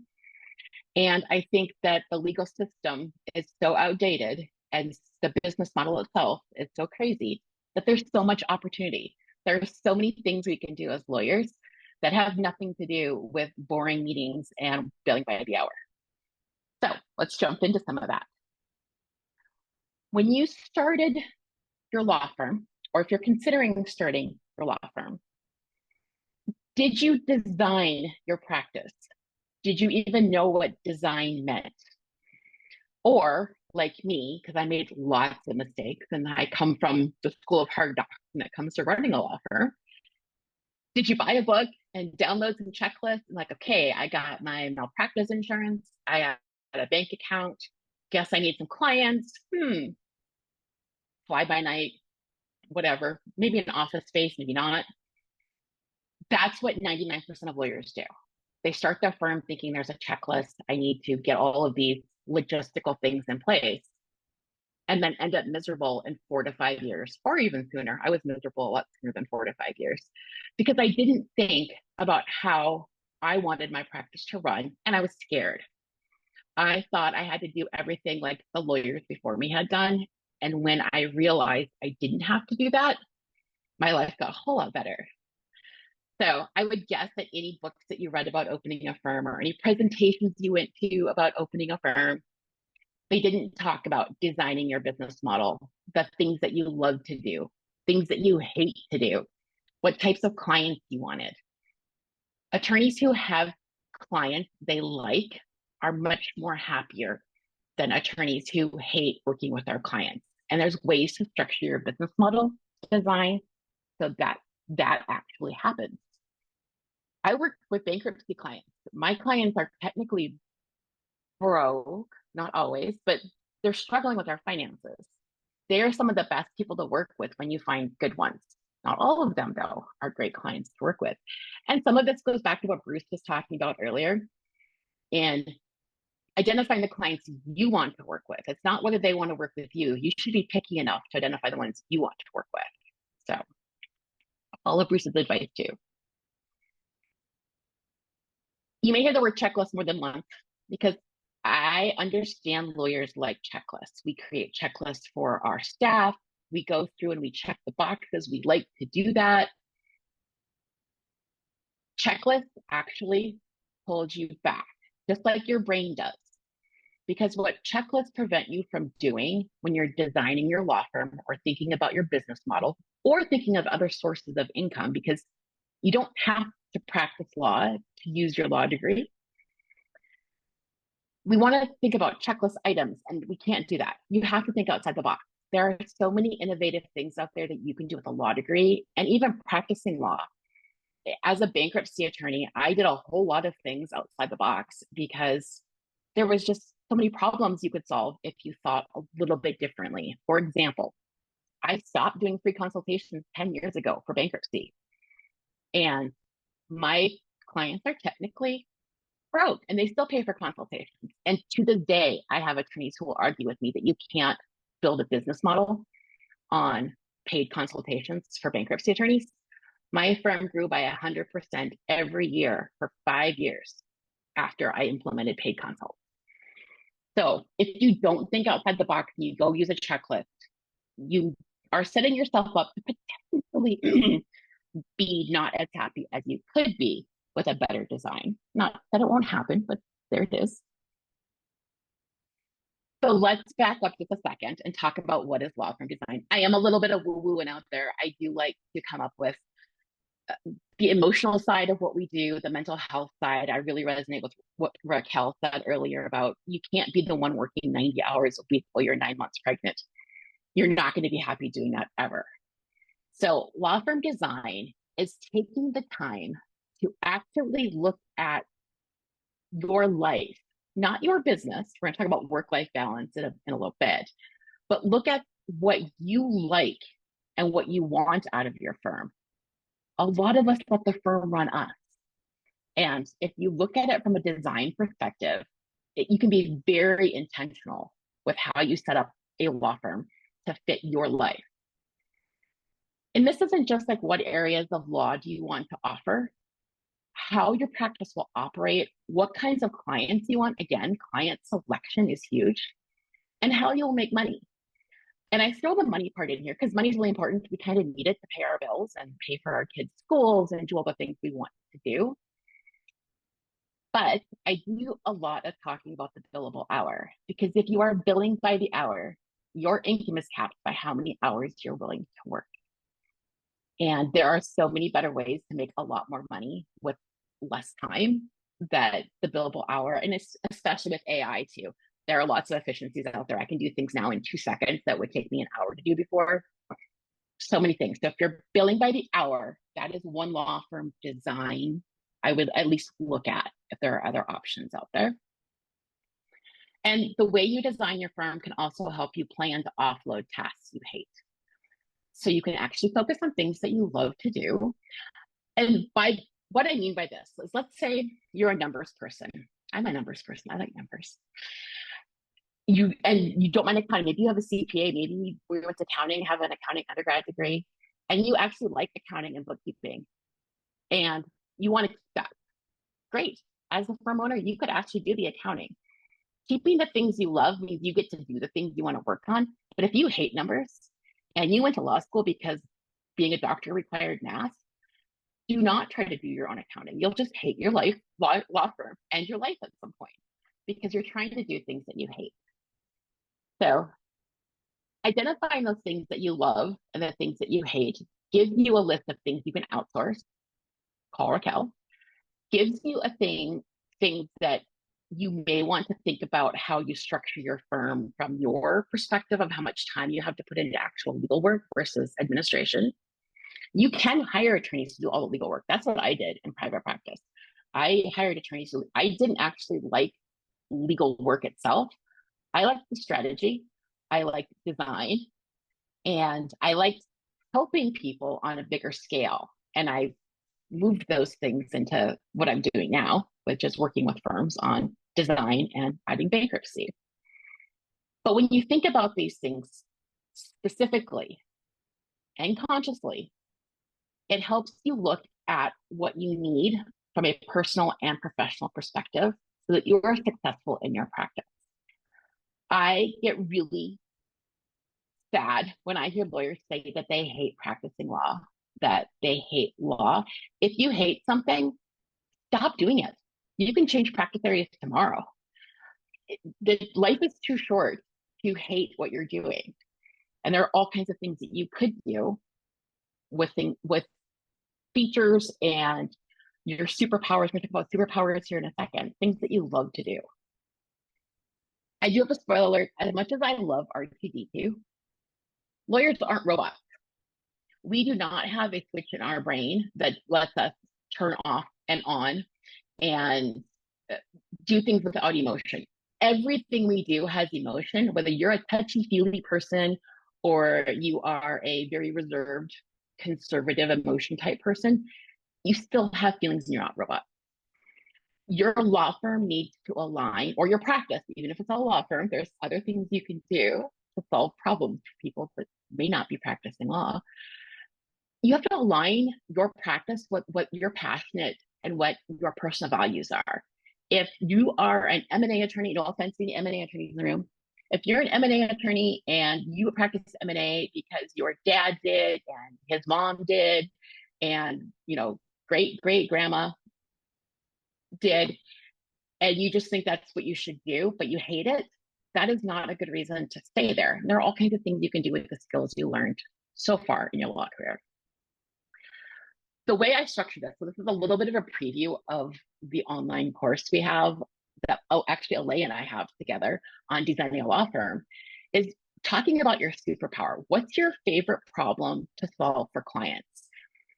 Please notice here, I didn't say what problems your clients come to you with, because they come to you with all kinds of nonsense. But when the client comes to you, that is your favorite thing to work on, and you off the bat, hey, this is my deal. I'm so good at this, and you're in your groove. Start with that. Like, what's your favorite problem to solve and why? And then focus on how good are you at solving that problem, and how can you turn that into a service offering for your firm? How can you turn that into something you can expand on?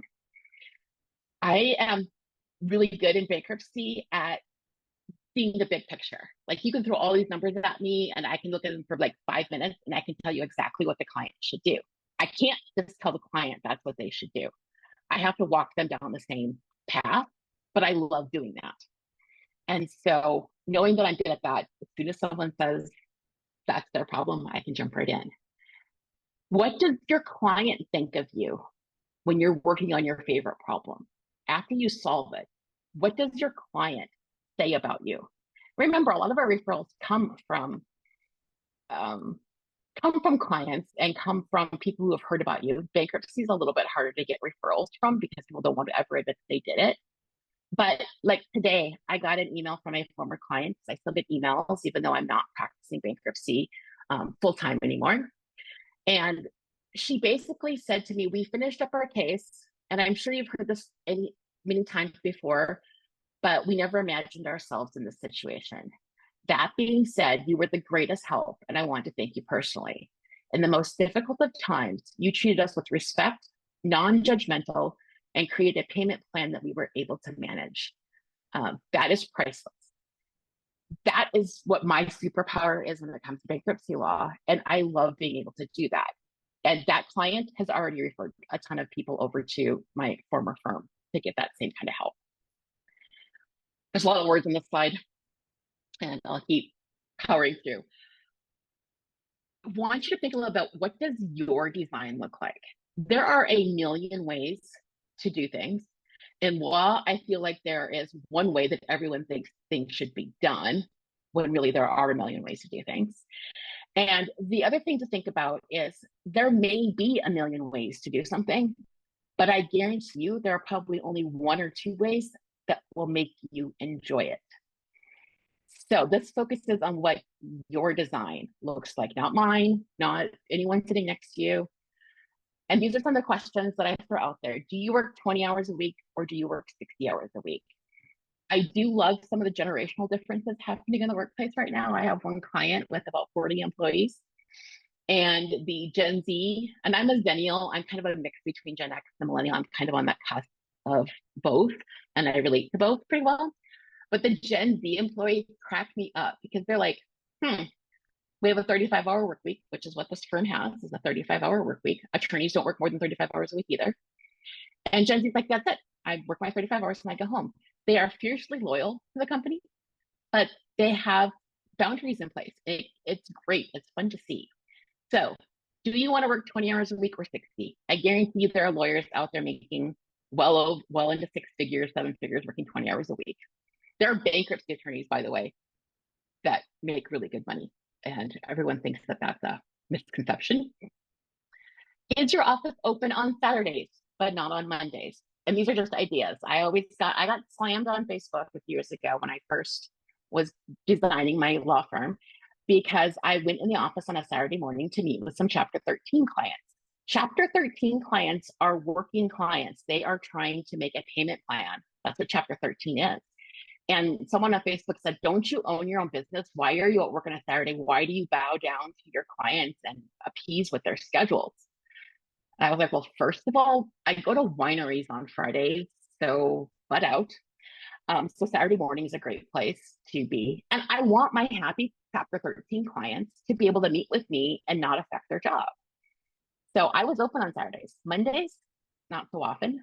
Tuesday nights, sometimes. Morning, hardly ever. But you can design that. When we talk about design and lifestyle, that's a thing that goes into design. What do you want your office to look like and your hours to look like? Do you have multiple sources of income?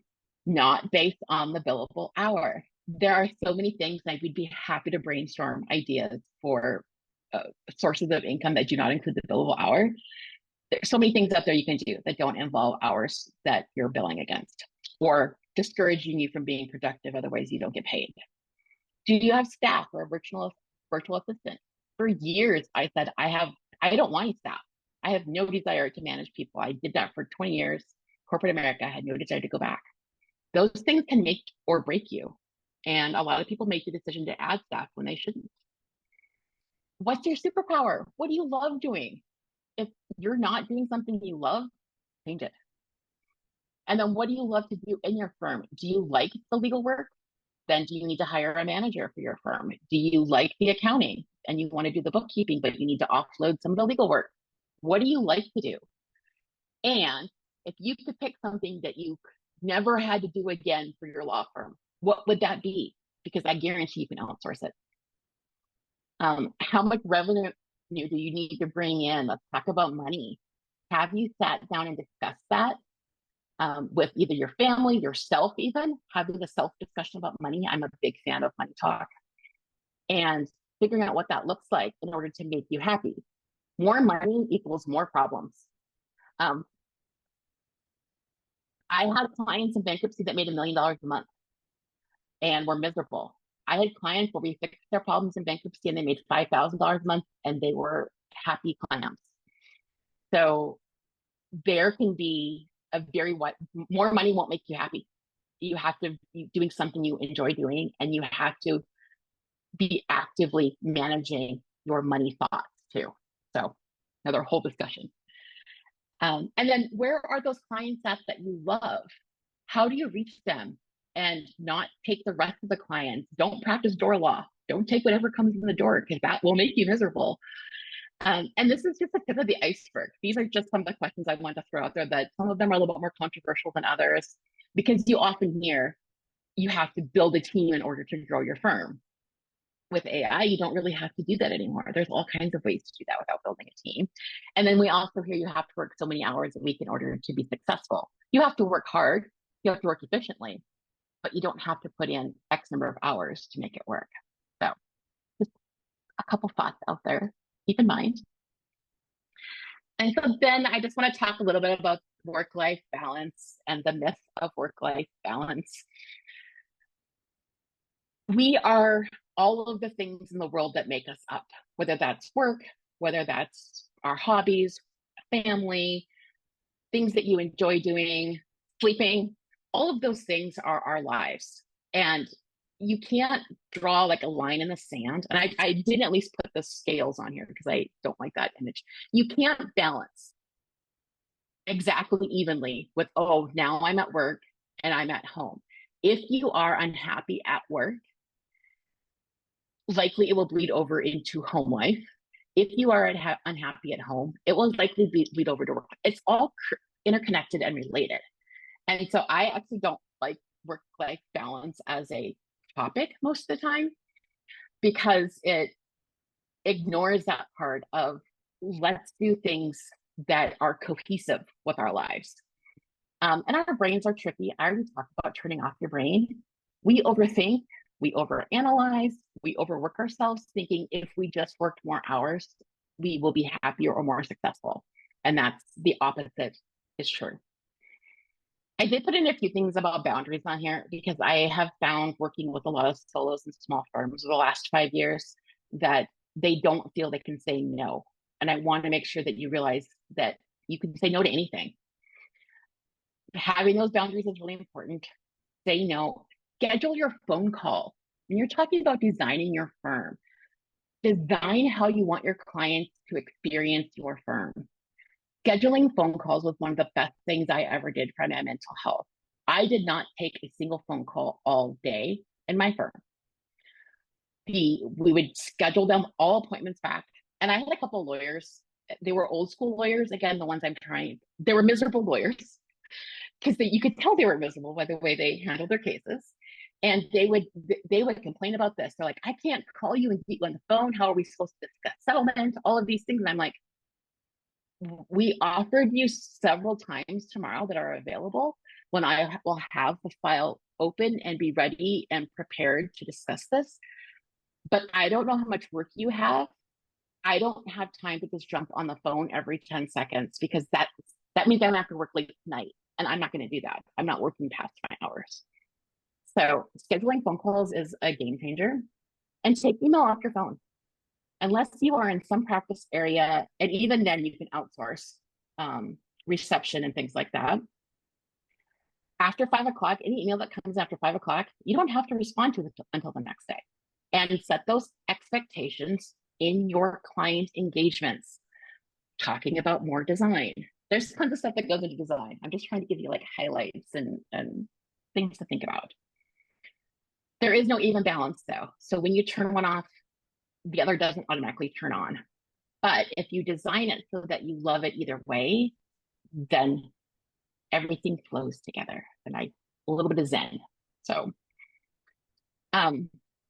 practical steps. Yes, this is a lot of woo. It wasn't as step by step as some presentations probably are. I have to be different. I just can't be normal. That's who I am. How do you move a mountain? The biggest challenge that most people face when looking at either starting a firm or redesigning their firm is it's just so overwhelming. And the joke is always, how do you move a mountain one stone at a time? I've also heard, how do you eat an elephant one bite at a time? But if you know me from bankruptcy, I have an elephant as my mascot, and the idea of eating Bernadette didn't sit well with me. So you have to start, or you have to make the commitment to start. It takes time to do this. I often get attorneys who they don't want to train staff because it takes too much time, and then they complain that they're so busy they can't keep up. But they're not willing to take those first, month or two to get things all put together and save them time in the long run. And so you have to make the decision that you're going to sit down and do this, that you're going to figure out what works for you, and you're not going to listen to all those talking heads around you that say you have to do it this way. Because as soon as you go down that path, you're back to the checklist. Some things to look at just to start is what's working and what's not. What absolutely drives you crazy in your practice? I had a really good colleague a couple years ago that I was working with some coaching on, and she was my coach. And she said the way she would finish up our calls was, what is frustrating you right now? If you could remove one thing from your gigantic to-do list because you hate even looking at it, what is that? It was a really good way to focus me in on those things that are in the back of your mind that you really can't stand doing, you're putting off, procrastinating on. So you can start with what's working and what's not. What do you like and what do you don't like? And what do you want to change? And what are you pretty happy with? And just making those lists and writing them down is a really good source. I'm not advocating that you have to have a journal or do anything crazy, but just jotting down a few things and spending time to think through it before rushing off into our crazy lives that we lead. And then also remember, you can change your mind whenever you want. My first few consulting clients, when I was transitioning from bankruptcy practice to lawyer consulting, were big law attorneys who were 50 years old, and they had always wanted to go solo, but everyone told them it was a bad idea and they were scared. And the idea that they hadn't taken a step for 25 years because they were scared, first of all, it was heartbreaking. If someone tells you they're going solo or they're opening a law firm, your response should be, congratulations, what can I do to help? It should not be, have you thought about this? This is a bad idea. Do you want to give up your salary? Those are all things that they've thought about long before they told you they're opening up their own practice. And so just giving them permission to do that was great. You can change your mind whenever you want. You can add a practice area. You can change your practice area tomorrow. If you are, and the most common one I hear here is family law attorneys. They decide that they don't want to do litigation anymore. If you are a family law attorney and you don't want to practice family law anymore, or you don't want to do litigation, change it. It does take time to figure out what that looks like. You may need to sit down and think through what your business model is and sources of income, but you can change it. Don't fall into the sunk cost fallacy, which is often something I talk about in debt and credit issues. Sunk cost fallacy is, I've come so far in this journey that I can't give up all the time I put into it. So I might as well be miserable for the next 20 years to make up for those 10 years I already put into this. That's nonsense. It comes up with debt. People think that they can borrow their way out of debt by taking on more debt because, well, they're already this far in. Relationships too. The sunk cost fallacy is, oh, I've been with this person for 10 years. I have all this time invested. No, be happy. I'm not encouraging divorce. Don't get me going there. But if something changing in your life would make you happy, make those changes responsibly and with haste instead of waiting for it's too late, wishing you would have done it earlier. So I do have a couple of offers out there. I say your practice, your rules, because the only rules you should follow are your own. I'm a lawyer who hates rules. And so I do have 2 offers out there right now. Alay and I did a fantastic course called Launch, and it's designing your ideal practice. That's on all those questions. Alay and I go through all the questions in the worksheets and actually how to design or redesign your firm. And that's 50% off through September 30th. And then I also have a building your bankruptcy practice from start to finish that basically walks someone through how to add bankruptcy as a practice area or start a bankruptcy firm. And this was a recorded version that's been out there for a few years. I've had a ton of people I've helped add bankruptcy. We are doing a live version on October 4th and 5th. So if you've ever wanted to add a practice area in 2 days, this is the time to do it. So we are doing 5 hours October 4th, 5 hours October 5th. And at the end of it, you will be in position to add bankruptcy as a practice area. For this event, I'm doing $200 off that course by September 21st. It is coming up when we're trying to close out registrations on that one. And that also includes mentorship and helping you through your first few cases as well. So any questions, feel free to let me know. I think I'm running close on time. And again, hope this was a little bit of a different approach to things. And feel free to reach out to me. LA, Awesome. anything you want to chime in with? Love all the information. I think people are probably in maybe a little bit of overwhelm. So, if you had to, if you had to give them just one simple thing to think about, what would it be? I would think about what is not working, because that's where you start with a redesign, is what is not working with your practice or your life. Love that. And thank you also for mentioning that lawyer brain, that skepticism. That is so important. And we're hearing it just over and over and over again, and for good reason. Thank you. Thanks for having me. Yeah, it's great to see you, Jen. All right, we're going to go ahead and move into our break. So get back here, please, in 10 minutes. So we're going to jump in. Our last two speakers, John Hinson and Noelle Serna. John has nearly a decade of experience in editorial and marketing roles. John Hinson serves in a leadership role for Spotlight Branding, a well-known company that helps solo and small law firms and financial professionals grow their business through content, not sleazy online marketing. We're talking very strategic, very specific, very targeted content. John writes blogs, hosts podcasts, and positions and showcases his firm's expertise in the marketing space. So he knows exactly what he's about. John, welcome to the Law Firm Growth Conference. Well, hey, thank you so much for having me. It's been a real honor for you to have me here. I'm really excited to be part of this. Fantastic. I'm going to go and stop my share, and you have the stage. Awesome. All right. So my screen is showing correct. Can I get a confirmation? Perfect. I got a confirmation.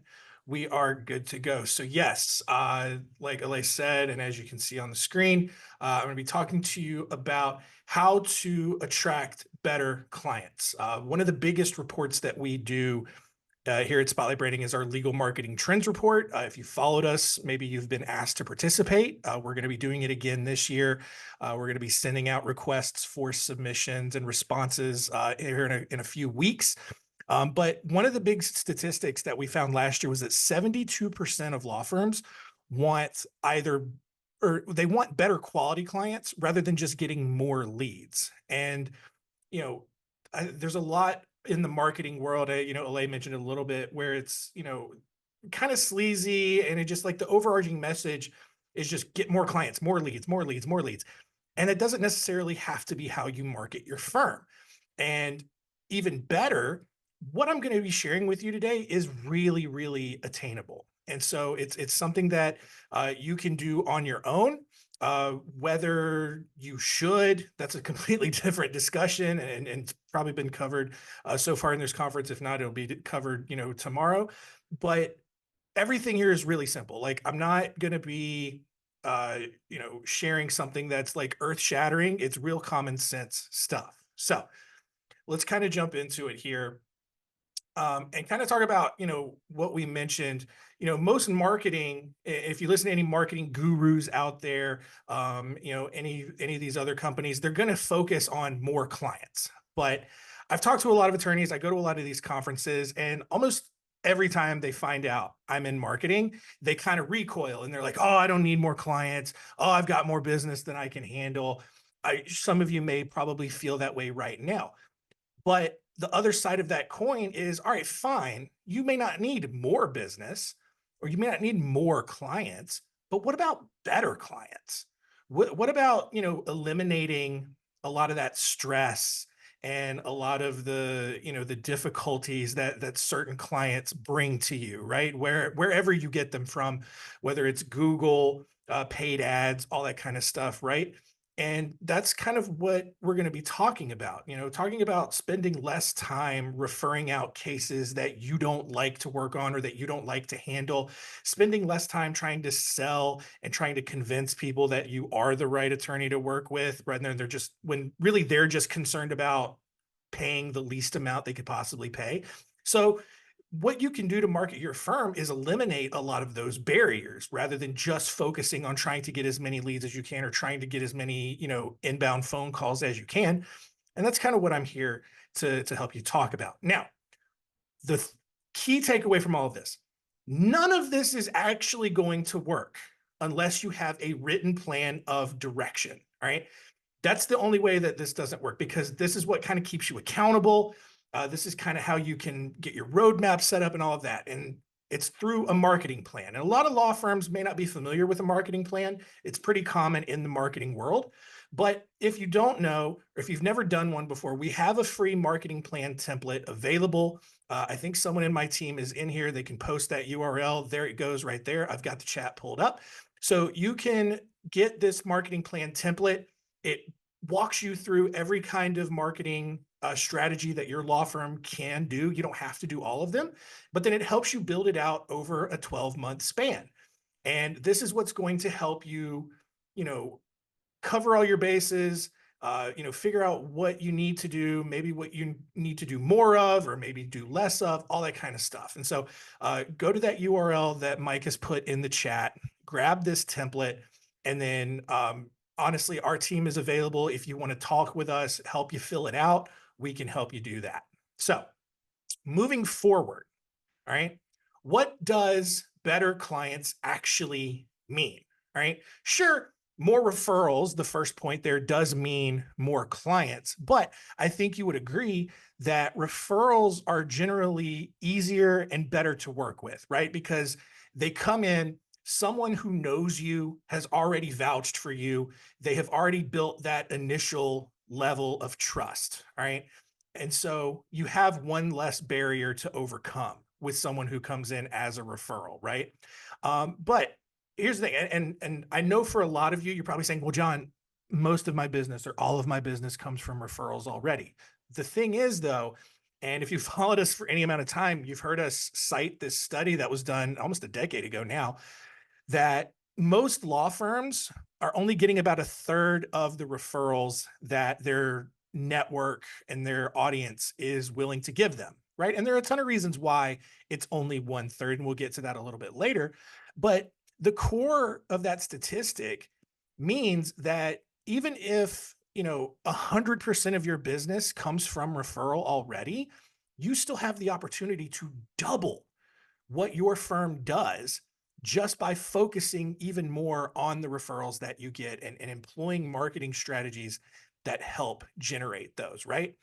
The other ones, higher paying clients, obviously that means they pay you more money, and more money is great. It also means that you can do more of the work you enjoy doing, not necessarily, even if you don't want to double your caseload, right? You want to just do, I don't know what a good number is. If you want to do 5 cases a week, that's fine. You can keep doing 5 cases a week, but rather than doing 5 that you just have to take because you need to take them because you're being a door lawyer, now you can take the 5 that you actually really enjoy doing, right? We had a client who practiced estate planning and family law, and she was absolutely miserable doing family law, but she was ultimately getting more of those cases, right? But absolutely miserable doing family law, really preferred doing estate planning law. Focuses her marketing on estate planning, she was able to drop family law altogether. Not only was she now happier, just doing family law, just the mental health side of things, but she's also was able to be seen as the estate planning expert. She was able to charge more premium rates for that. And, that's where all of this really starts to come together. So The last one there is that better clients are more informed and they're more prepared to move forward with you, so that you're not competing on price, you're not competing with other lawyers in your market. You're spending less time selling in those consultations and you spend more time working on those cases, right? So there's a quote, I don't know who came up with it, but I've heard it before. The best cases go to the best marketers, right? Another statistic that we polled in our trends report was like, what is one of the biggest reasons why you think you lose out to other law firms? And the law firm, having more experience or being a better lawyer, that's the lowest rated response almost every single year that we've done that. And so it's truly not that the best lawyers get all the good cases, right? It's the ones who market themselves the best. And so, like I mentioned, a lot of marketing agencies, a lot of these marketing experts, they're going to focus on trying to just generate as many leads for you as they possibly can. The problem, and it's twofold with that, right? Like, one, a lot of times those leads are not great leads. All right. They're not qualified. They're asking you to handle issues in practice areas that you don't cover. So you have to refer those cases out. In other instances, they're just kind of price shopping. They're kicking the tires. They're really only going to hire you if you're the cheapest and the fastest, which those two things never really mix well together, right? But at the same time, they also just they don't qualify those leads, right? So again, could be a different practice area, could be that, they're just price shopping, whether they're coming from Google or from pay-per-click ads or even, Facebook ads or anything like that. And I'll differentiate Facebook here later on. But again, it's really all about quality rather than the quantity. And so another way to compare it is hunting versus farming. Like, hunting is pretty exciting. I don't do it, but I understand why it's exciting. You're going out, you're searching for the new thing. You're ready to just kind of bring in and gather as much as you can. And what so many lawyers fail to do is they're super excited about hunting, but they don't come back and farm and nurture what they've already got. And that's where a lot of those referrals live. That's where a lot of those warm leads live. A lot of lawyers just focus on lead gen. And then once that person gets in their pipeline, they kind of just sit around and hope that the person makes a decision. There's not a lot of nurturing activities going on. So how then do you attract those better clients? How do you get them to eliminate a lot of those barriers that exist? You do it really in two simple steps. All right. The first one is to build credibility. This is primarily what branding encompasses. It's not just your logo. It's not just your tagline or your color scheme. Branding is the aura that you exhibit, right? It's what people know you as. It is your reputation. It is your, your authority. And I get it, right? Like, people want to work with experts and they want to trust that the person they're working with has the expertise to do it. And lawyers face this problem in two ways, right? Not only do people not inherently trust you, the legal industry has huge trust issues. That's not shocking news to anybody. But I also know that you can't just outright call yourself an expert unless you are board certified. But properly branding yourself and positioning yourself as the expert through the marketing that you do, that communicates that message that you are the expert, right? I use this analogy a lot, right? If you need to go have heart surgery, you're not going to go get a general practitioner to do that surgery, right? You're going to seek out the most skilled expert heart surgeon you can find to do the job. The same goes for the lawyers that people want to work with. We're in a day and age now where a lot of people want to find that specialized expert. And so, that's why we also preach about, maybe niching down a little bit more. If you're covering 5 practice areas, maybe reduce it down to 3, 2, or preferably 1, and people will then see you as, oh, that's the estate planning expert. That's the criminal defense expert. And they will be more willing to trust you more easily. They're not going to haggle on those prices because you're not just another lawyer anymore. You are the lawyer. So again, all of this starts with your website. All right. This is where these marketing strategies start to come into play. Your website is the central hub for all of your marketing. It is your digital business card. It's your digital office space. Right. And so if people arrive on your website, however they find you, if your website looks like garbage, people are not going to have the highest impression of you. They're going to think that you and your work as a lawyer is a reflection of your website. So that's why you want to have a modern, clean design. That's why you want to make sure it's updated every few years to keep up with design standards. But also, you want your website to be more than just a home page, an about page, some practice area pages, and a contact page, right? You want to be able to use your website as a means to demonstrate your expertise. Have a robust blog page, have a video library that showcases you answering common questions that you get. If you do a podcast, it's a great place to post episodes of your podcast.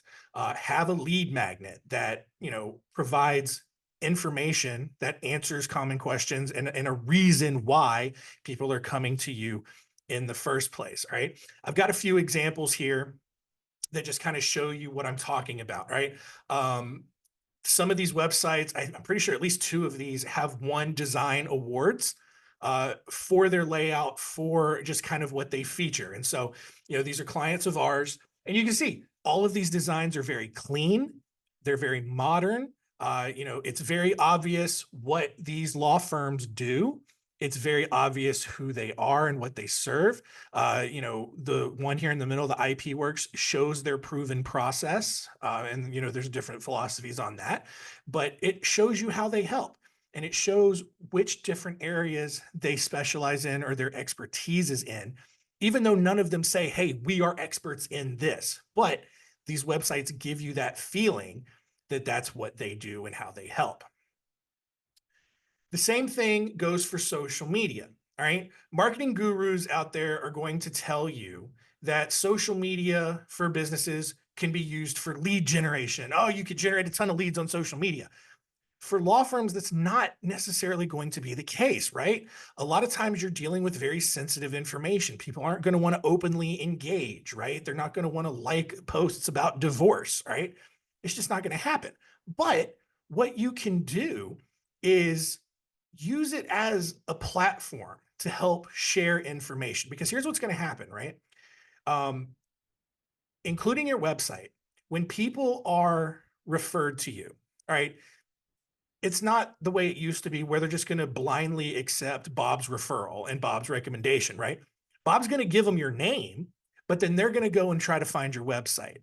They're going to go and look you up on social media. And there's an expectation now. We live in a day and age now where any established business is expected to be on social media and is expected to be contributing regularly. I mean, posting daily, maybe or multiple times a week, right?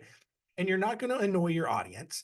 You're not going to overshare. But, if you do it the right way, you're going to be sharing helpful information, tips. You're going to be educating your audience. You're going to be showing them that, you're not just there to try to take all of their money, even if that's like, your underlying goal, whatever, that's up to you. But you're there as just this helpful resource to make sure people know what their rights are, to help make sure people understand what they need to do if they ever find themselves in any kind of given situation.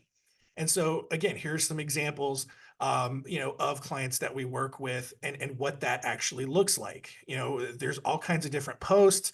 It's really talking about, different areas of law, different ways to, navigate certain situations. One thing that I particularly like about this strategy, and you can see it here, not every single post is a call to action to call the firm. Like, yes, there's, this one example right here, but it's not every single post, and that's what's great about social media is you don't have to treat it like a billboard.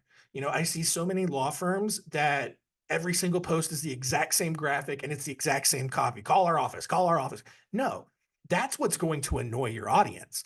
That's what's going to make people ignore you. But, if you want people to take action, and, you can drive traffic to your website with blogs and videos and all that kind of stuff, and really become, like I said, a really solid resource for all of that valuable information. So one of the things that a lot of people struggle with is coming up with consistent content. Here's another thing that I want to share with you all that we can help. This is a social media calendar that we have come up with.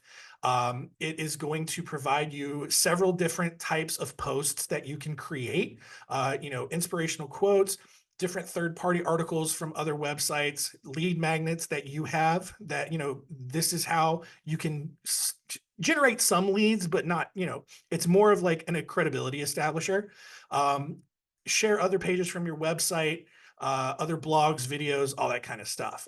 You can go to spotlightbranding.com/growth to grab this social media calendar. And, it really walks you through how to post that. It's not just post types, but then it breaks down. I think it gives you like a 2-week period of what to post, when to post it. All right. So, all that kind of stuff there. Go to spotlightbranding.com/growth. I will leave that URL down there for the next couple of slides in case you want to go and check that out.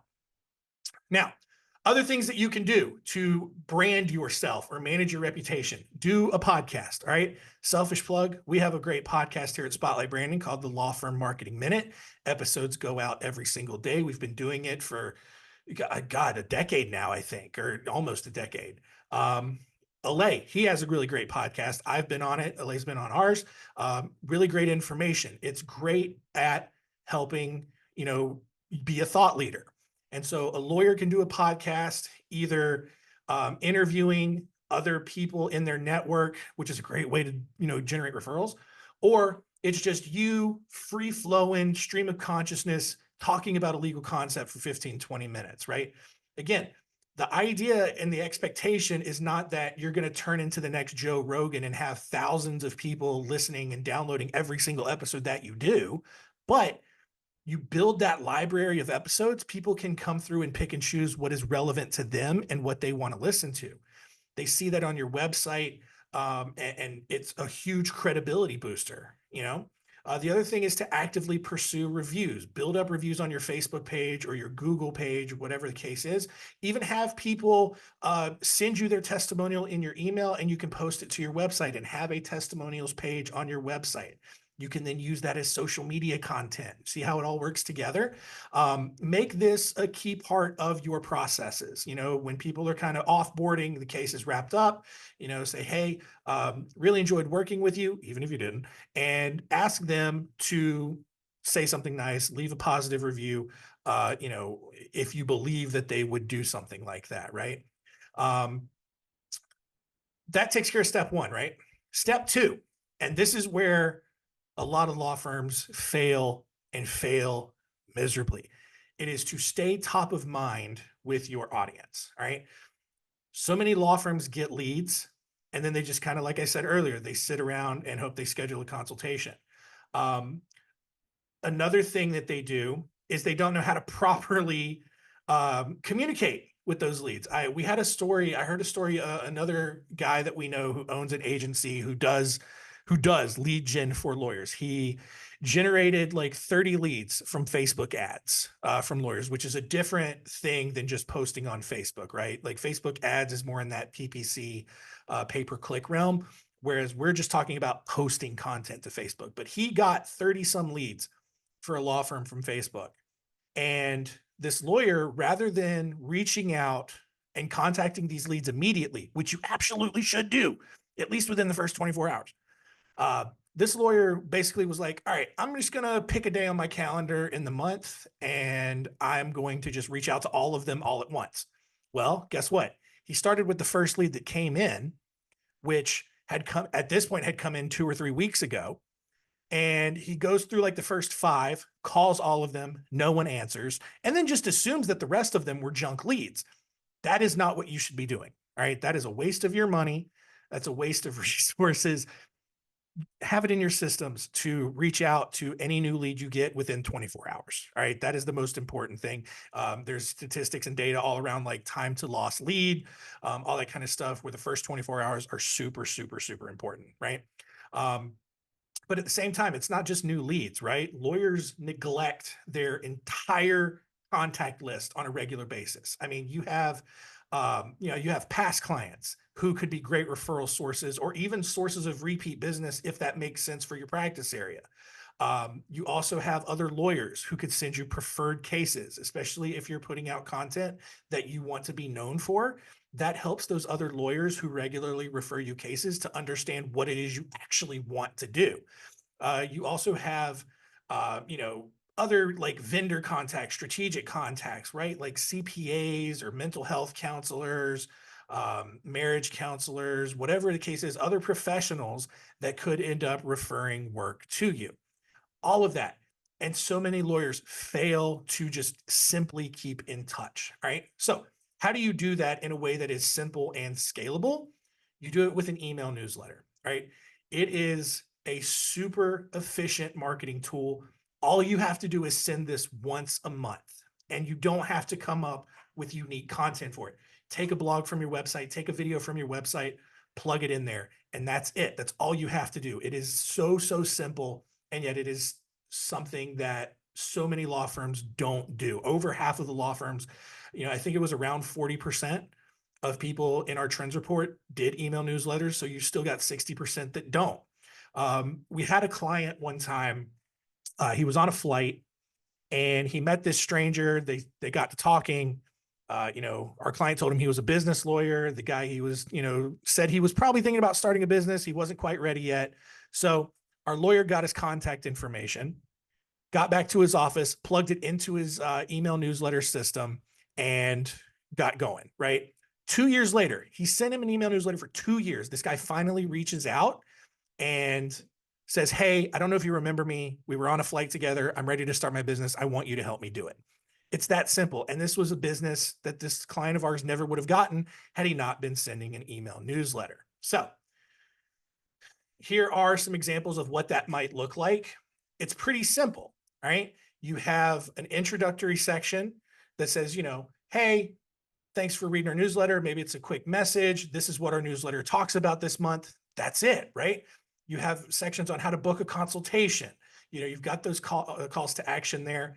A little bit farther down, it's not really in these images, but there's a section for the video of the month and then the featured content, right? Guess what's not in there? No extra frills, no community events that you have to search for that you're not even going to go to, and absolutely no cookie recipes. All right, keep that trash out. You're not a chef. You're not a baker. All right, you're a lawyer. Keep your email newsletter. This is my biggest pet peeve in email marketing, is to see law firms that have cookie recipes in their email newsletters. Going back to social media, this is what I was talking about. Social media helps keep you top of mind as well, because you're able to post consistently and keep showing up in people's lives. And they're not going to see every post just with the way the algorithms work, but they will see your stuff consistently if they're following you. And that's great. And that is absolutely all you got to do. Try to post daily. All right. No amount is going to be too much. All right. Because like I said, those algorithms, they're not going to push your content out to everybody. But again, it's just such an easy thing to do. Use that social media calendar that we provided, and it makes your job a lot easier. All right. Wrapping up here, here's how you know your branding is working. All right. Things that marketers tell you to pay attention to that you should not pay attention to. All right. Likes, followers, other kinds of engagement on social media. As a law firm, your content's too sensitive. It's probably not going to happen for the most of you. Email open rate. All right. It's an overrated statistic because there's also value in just seeing your firm's name and the subject line show up in the inbox, right? Not every email newsletter is going to be relevant to everyone, so keep that in mind. Your Google ranking, as long as you can type in your name or your firm's name and you show up as the first result, that's all the SEO you need, all right? You also don't necessarily need to worry a lot about video and blog views, all right? Just keep putting it out there. Keep putting it out there. People will consume what they want. Instead, what you should be looking at, more referrals. You want to make sure that your average case value then increases over time as long as you continue to raise your rates.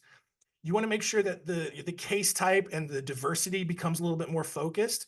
You want to look at your consultation win rate, the overall client quality, and how the better conversion on all of your other marketing efforts works, right?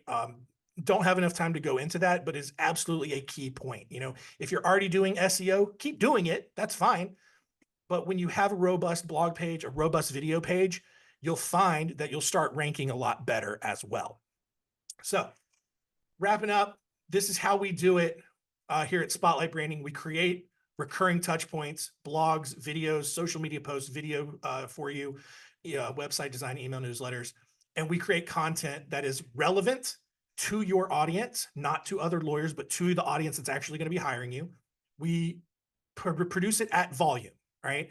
We repurpose content to make even more content for you, and we keep it evergreen, right? It's not time sensitive. It's stuff that people are going to continue to find value with 6, 8, 18, 24 months down the road. So would love to talk to you about all the ways that we can help. If there is something that we can help you with, go to spotlightbranding.com/schedule. If you do book by September 30th, I'm going rogue here. You get your first month free, right? Our owner didn't approve that, but I'm just doing it. So we'll make it happen if you are interested in working with us. I think I've got like a minute left. I don't know if that's enough time for questions, but I do know that Alay will make my contact info available for anyone who has any additional questions after that. John, thank you so much. That was fantastic. 30-minute overview. What I love is you blew away a lot of the common assumptions that we hear about consistently from SEO companies and marketing companies and digital marketing companies. So thank you for doing that. This makes sense. What I love about your stuff is it just intuitively makes sense, like duh. And you lay it out really clearly. So thanks for sharing all that information. Everyone, there's info in the chat about Spotlight Branding, and if you want a copy of John's slides and recording, I'll share with you how to get that at the end. John, thank you so much for joining us today. Thank you so much for having me. I really enjoyed it. All right, we are moving on to our last speaker of the day, and really excited to have her join us. Noelle Cerna is going to be talking about building a team for growth. And quickly about Noelle. Noelle is a Spanish-speaking corporate attorney, and she's the founder of Cerna Legal Services. Her corporate law firm provides long-term contracts and corporate legal services to Illinois businesses who are looking to scale. And like any great corporate attorney, she helps her clients, address the legal risks that come with these large specialized contracts, business purchases and sales, business growth. She has a ton of experience handling deals both in English and in Spanish. And she's going to talk about how she has scaled her law firm. So without further ado, Noelle, welcome to the Law Firm Growth Conference. Thank you, Alay. Excited to be here. So I'm going to share my screen. No, thank you so much. Good afternoon, everyone. I'm excited to be part of this event, this room, and I'm going to be speaking more from the perspective of probably many of you in the audience, right? And thinking more about my personal experiences from being a solo practitioner to now having a more fulsome, dedicated team for my law firm. So I'm going to just talk about the journey myself, but with the additional information of the steps, right, that I've taken and what I've learned along the way that I hope can be of some value here to you as well. So not here to necessarily, sell what my firm is, but more so talk about my experiences, right? And what it has meant for me to create a team to build and how that has impacted my business growth to this day. So I personally also just wanted to mention that I welcome any kind of questions, any feedback. I see the chat, so I'm always happy to be interrupted and answer anything as I can here. So during my time today, like I've mentioned, I'm going to provide some personal insight right into what my own firm's incremental growth has looked like, the highs, the lows of building a team around a solo attorney. Hopefully you'll walk away with some courage at the very least to continue building your team if you aren't already. And you'll know that you're not alone in what sometimes can be difficulties, right, that arise in that process. So early on in the launch of my own law firm, and I'll note and I'll make the caveat, I've been practicing law for almost 9 years now, but I've only had my own corporate law firm for 2.5 years, right? So fairly very new as a law firm. When I first started and I launched, I had business coaches, peers, family, friends that early on were encouraging me to quote unquote get help, right? Build a team around me. But when you're first just launching a law firm, especially, you're building a book of business, sometimes from scratch. That was the case for me. I started with one client that I brought on from a past work life, but I had to really start from the beginning. So when you're doing that and you're in the trenches of building something, it almost feels like the mere idea, right, of adding even a single team member, like an assistant or an admin, will in many ways essentially eat into any income, right, that you're starting to bring in for the business early on, which is slow sometimes to build. And then you're stressing over, well, if I do bring someone on, can I even pay and afford that person or that company that can help me there as well? So I wanted to chat then a little bit about why then maybe we should in fact consider building that team early on and how that experience personally went for me. So, a lot of this is going to be obvious, but as your firm grows, as my firm started to grow, it does and it did become easy to feel overwhelmed with tasks that weren't directly related to practicing law, right? That's a given. Any administrative task, marketing, we just heard all about our marketing, all of these different hats and buckets of work that we need to be handling as the owner of a business, let alone the owner of a law firm. They can end up being bottlenecks in many cases that hinder our ability as attorneys to take on new clients, to continue educating ourselves on sometimes the work that client needs and the research that goes into new laws that are happening, and ultimately can sometimes hinder generation of revenue, right? Because we're trying to handle too much at once. That runs contrary to the goal, right? Which, as we're launching our firms and trying to get them to grow, the goal is increased revenue, increased growth in that firm. So what I have realized and I've learned, right, is that a well-structured team then can help us scale those operations more efficiently. So with the team members I've brought on, we'll talk a little bit about that, but I've been able to delegate tasks to people that are qualified to do different things outside of the legal work that I am personally qualified to do. So I'm focusing my activities on what increases my overall productivity. And ultimately just having that assistance outside of yourself can help you also not just grow your business, which I know that's our goal, but there are other goals outside of just growing our businesses, right? I started my own firm because I felt a drive to also pursue my own personal interests outside of being a lawyer and practicing law. I wanted to spend time with my family. I wanted to travel. I wanted to fill my own cup, not just fill all my time being an attorney, so to speak. But having that team then to support you means your business isn't always fully dependent on you. You're no longer the solo, right, of your business, of your law firm.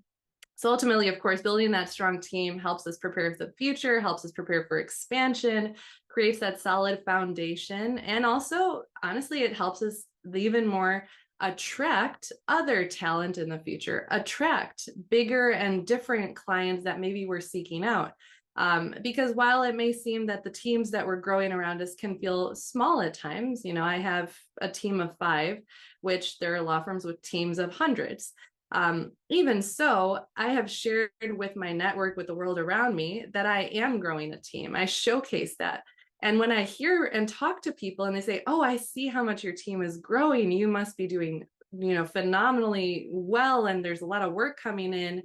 Believe it or not, that leads to people having more confidence in my firm and to refer me more clients and different clients that are at a different level that I'm looking for, because they see that there's infrastructure around me. So that, if anything, is probably the case why building that team early can be a benefit to us as owners of law firms as well. I do think it's important to mention, of course, that you do need to be able to pay that team, though, right? There is a cost associated with building a team around you. So I'll talk about examples of different kinds of team members and workers that I have brought into the firm and that you can as well. But I do want to emphasize that the first outsourcing, I did for my firm, probably within the first month that I was in business, was after I was on QuickBooks and trying to do entries for bookkeeping. And no, thank you. So I realized quickly that that was absolutely the last thing I wanted to be spending my evenings on. So the first hire I made was hiring an accountant, right, to handle my bookkeeping, help me prepare monthly financial statements, giving me visibility into my financials early on. So I must say that seeing those numbers in front of me on a month-to-month basis, that also has helped me determine each month whether my firm could sustain a new team member, whether I saw a trajectory headed in a direction where I anticipated that I would need more support and more of a team around me. So that's just the first example, right, of where I saw that was necessary. And having that accountant, that financial insight into my business has then helped me also determine what next team members I could bring on to the firm as well. But of course, there's never going to be that perfect time. It's natural. I've felt it over and over to feel hesitant about adding to your team. You worry about the financial implications, the challenges. But from my personal experience, I will emphasize that the sooner you start building that team, the sooner you will reap the benefits of it, right? Because there are pros behind bringing that team on. So I say, just don't let that fear hold you back. There are going to be challenges. I'll talk a little bit about mine, but there are also going to be so many opportunities for growth, and taking those proactive steps, adding those team members on, it could really position a firm for success. I have seen success from it. I hope to continue, and I know I will continue to see more. So really, there's no perfect time, but just being prepared, I think, with the numbers to back you, I think is also a prudent and good step as well. So there's a case to be made, of course. We just made it for the importance of growing your team. There's no doubt, right? Many of us, as I mentioned, are nervous about that. I was nervous. It's expensive. But like I foreshadowed briefly here, the reality is that there are options on how you can grow your team, particularly in a law firm. And I'll mention a couple of examples here. And I've had success and less success with some options versus others. You'll see that in the next slide, and I'll speak about particular situations and pain points and really great points along the way. But just to give you kind of a high level preview of the kinds of workers that I have been able to bring on to the team. So in my experience, hiring a W-2 employee, right, having someone on payroll, that's been a goal, right, from day one, which I did recently achieve, very recently, but that was not my starting point by any means, right, and it doesn't need to be. So from an administrative perspective, all of my admins, which have included day-to-day office admins, marketing focused admins, they've been contractors, right? Independent contractors, and they have worked virtually. I'd say all of my team right now is remote, which is a huge, value add in ways. And then I can talk a little bit about how we do create the team aspect around us while we're remote. But the pros, right, around having contractors that are helping do administrative work is that they're more cost effective. It's scalable. You can choose how many hours different contractors will contribute to your business, how much you can, from a financial perspective, take on and pay to those workers as well. There are challenges too, right? Because depending on where those virtual assistants are located, there could be downsides, like maybe different time zones. We hear a lot about outsourcing internationally for these contractor and virtual assistant roles. So sometimes there could be language barriers or less familiarity with what a law firm looks like and how it operates here in the US. But all of those challenges can be overcome, and there are ways to navigate that as well. So from a less administrative, more legal perspective, right? So the admin, I think, was one of the first things as well. I brought in those admins to handle the non-legal kind of day-to-day bottlenecks that I alluded to earlier. But then you start to realize that as you have more admins helping you with work, there's more legal work that comes in as well, because you've opened up your time to networking, to growing those connections, to bringing in more clients, which is the goal, right? That's why we brought in that administrative help. But as the legal work increases, there's only so much of me, so much of my time, so much of what I'm willing to sacrifice outside of my business hours to work on the legal aspects of the business as well. So that's where I had to start thinking, okay, what options do we have to bring on legal help, legal assistance? Continuing on the contractor route, I have hired contractor paralegals that have worked remotely as well. Hired contractor and freelance attorneys too. That same thing, you can kind of limit how many hours and on what projects you might need to bring them in. And that has been a great way to try to offload some of the projects that I thought made sense for, depending on the capacity and the experience of those workers. But that comes with challenges too, right? Because when you have independent contractors working for you, as I'm sure you are aware, you can't necessarily dictate when they will be doing work for you. You can't set specific hours. There's just less control that you have over these workers. There's less predictability on when they will or will not be available to jump in and do the work as well. So while it helped open up my time, and it was an incredible way to feel like I was building a legal specific team around me, what I quickly felt as well is that I needed something more dedicated, more consistent, that I could really rely on a go forward basis. So, but again, though, I wasn't ready at that point, right? To hire an associate, to really hire a full-time paralegal and a W-2 employee. So I will emphasize that if you're not ready, right, you're not maybe in that position to be able to do so, looking into that option, the contractors, freelancers, and looking into different platforms that provide that assistance and make those connections can be hugely valuable. And it also is a great way to start learning how to work with a team, from being a solo attorney to now integrating other attorneys into the team. Was great practice, so to speak, for when I have now my part-time W-2 corporate associate on the team as well. So I mentioned some of those team members because I think it's a good reminder that there are, in fact, options, right? We can't just think about workers and help as a W-2 employee that's on payroll, paying taxes, et cetera. There are other options. And sometimes it takes some growing pains, right, to integrate those team members and to figure out what works best for your firm. But there are different ways that you can navigate that team building experience around you.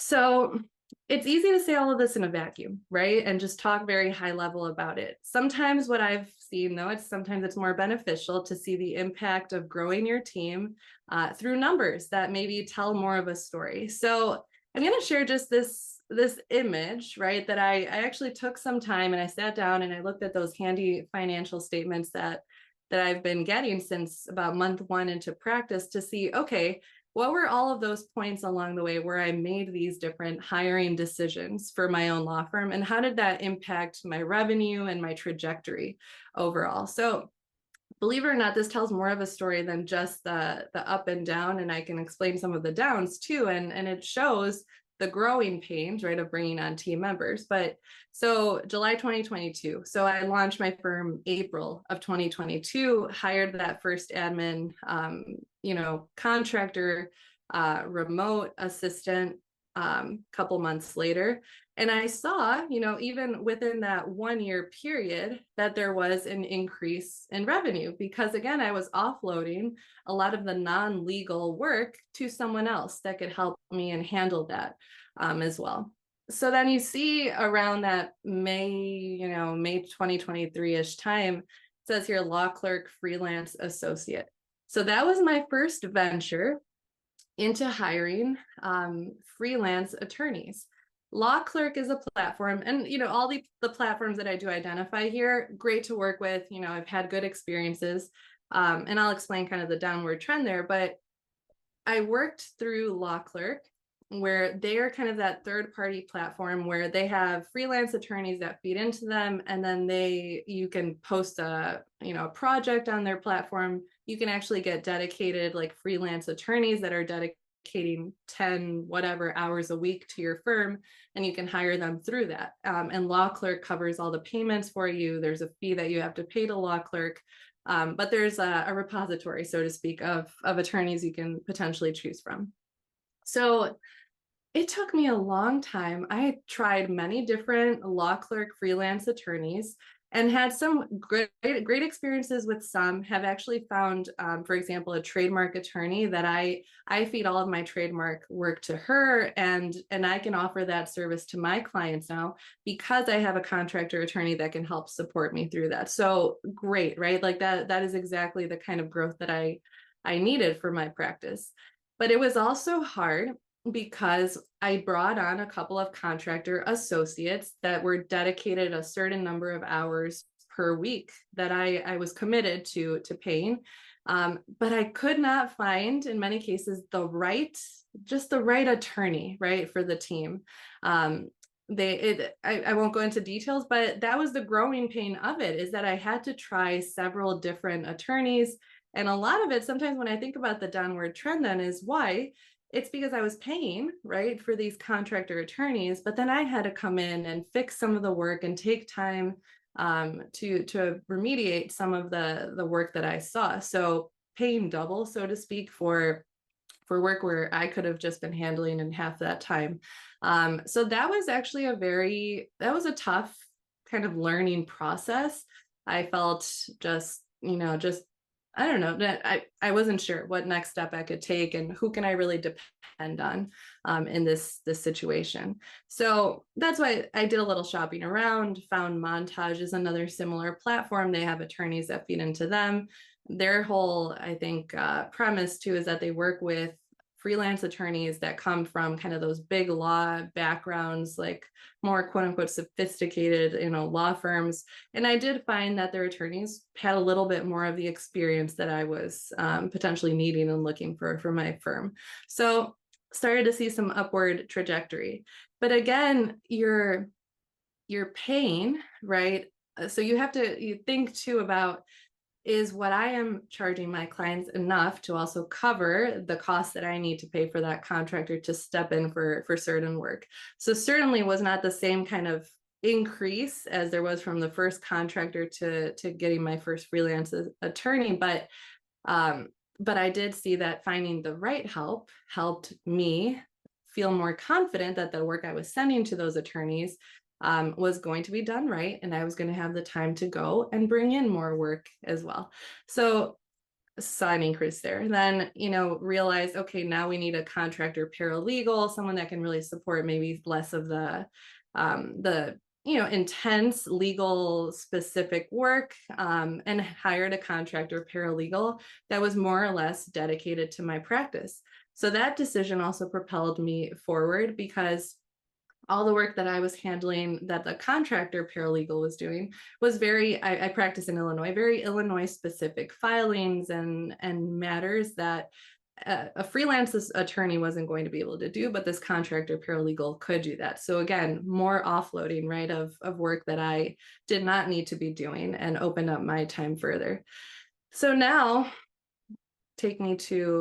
it's been 3 months now. She started in July, hired my first part-time corporate associate. And I emphasize part-time, right? Again, that's kind of the need that I have now and where I find myself. But I think from July 2022 to now, where this has gone, right? And I can only envision that with more time with my associate, hopefully bringing on others as the practice grows, it's only going to increase from there. So it was fun to just go through this and do this exercise for myself and see what the impact truly was on my law firm. And I can say that I have felt it, right? I feel like I have a team around me. I feel like I am not the one doing everything, nor should I be. But there's also a revenue and a money aspect to this that I was happy to see in the numbers. So the numbers validated me in many ways too, which is always welcome to see that.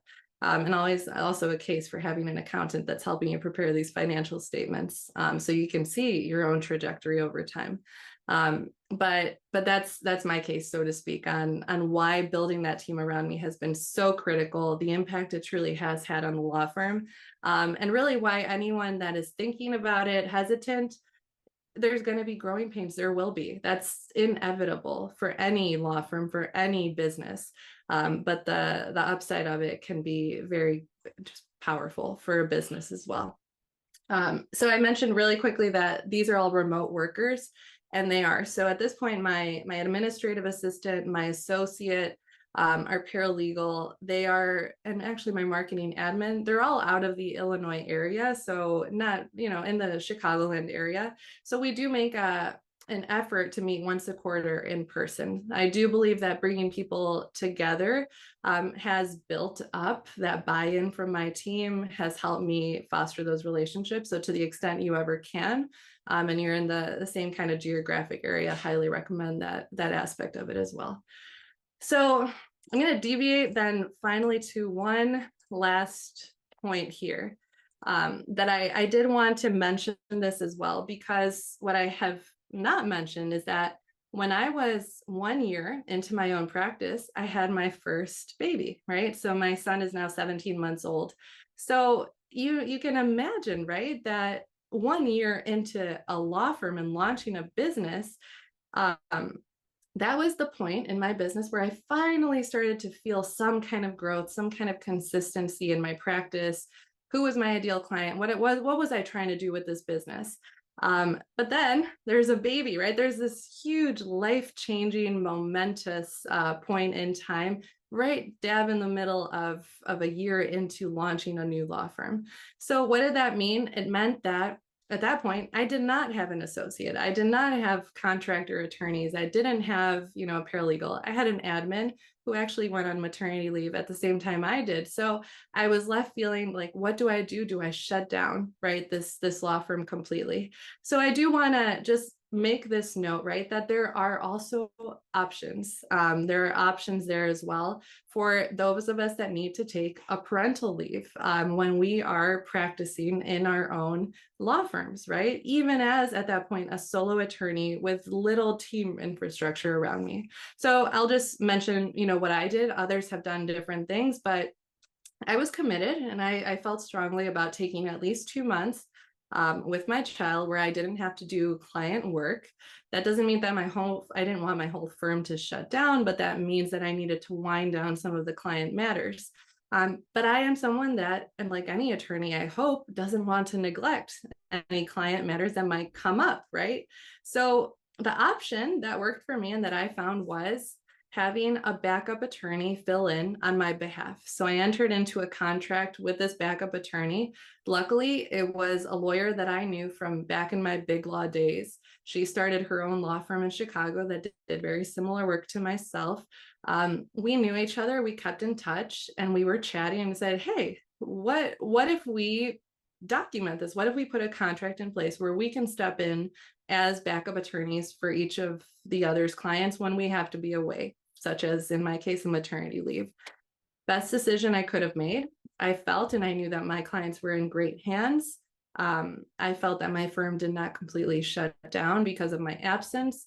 And then it helped me come back into it with just a clean, not clean slate, but with clients that were happy, with matters that were ongoing, that I could step into and have full visibility as well into what had been happening. So I say this just to reiterate, right? If you're ever considering growing a team, if you're ever considering this situation of a parental leave, both situations, whether you have a team around you or not, you can build one, right, around you that hopefully helps support you in whatever situation you find yourself in. So that's my 2 cents, right? It's my own journey, my path. Hopefully it gives you a little bit of visibility into what it can be. I hope that if I come back and give this presentation in the future, it's different and it's even, more fulsome of a team around me. But I hope that this at least gives you a sense of why it's important to build that team and why you can do it for yourself. Awesome. Thank you, Noelle. That was great. We have a couple minutes. If anyone has any questions for Noelle, she's done an awesome job in the last couple years of really growing her firm, not just by working her tail off, but actually growing it really smart, so that she was actually able to keep her quality of life. And Noelle, if you don't mind me asking, would you mind sharing about how many hours a week you put into the practice these days? Yeah, that's a good question. So I would say billable hours, probably, oh my gosh, 15 maybe billable hours a week.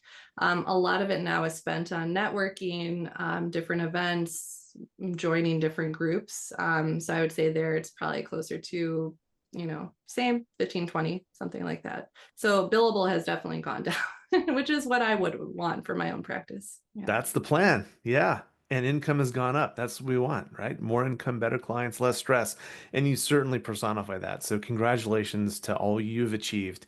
And thank you so much for joining us here today. Of course. Thank you for having me. It's great to see you. Um, So as we're wrapping up day two, don't go anywhere just yet, because I want to share with you a quick preview for day three. We have not one, not two, but three different attorneys talking to us about law firm partnerships, law firm growth, law firm success, how to scale your practice. We have a couple of consultants talking about systems and talking about how to run your firm by the numbers financially. And then I'm going to be wrapping everything up with law firm growth made easy. Yes, not just law firm growth made simple, but law firm growth made easy. So I'm looking forward to seeing you all back tomorrow for that. Thank you to all of our sponsors. Again, thank you so much to all of our speakers for presenting today, investing their time and effort. Thank you, Noelle. Thank you, Saja. Thank you to Dorian for helping run this today. And we will see you back here tomorrow. Thank you so much.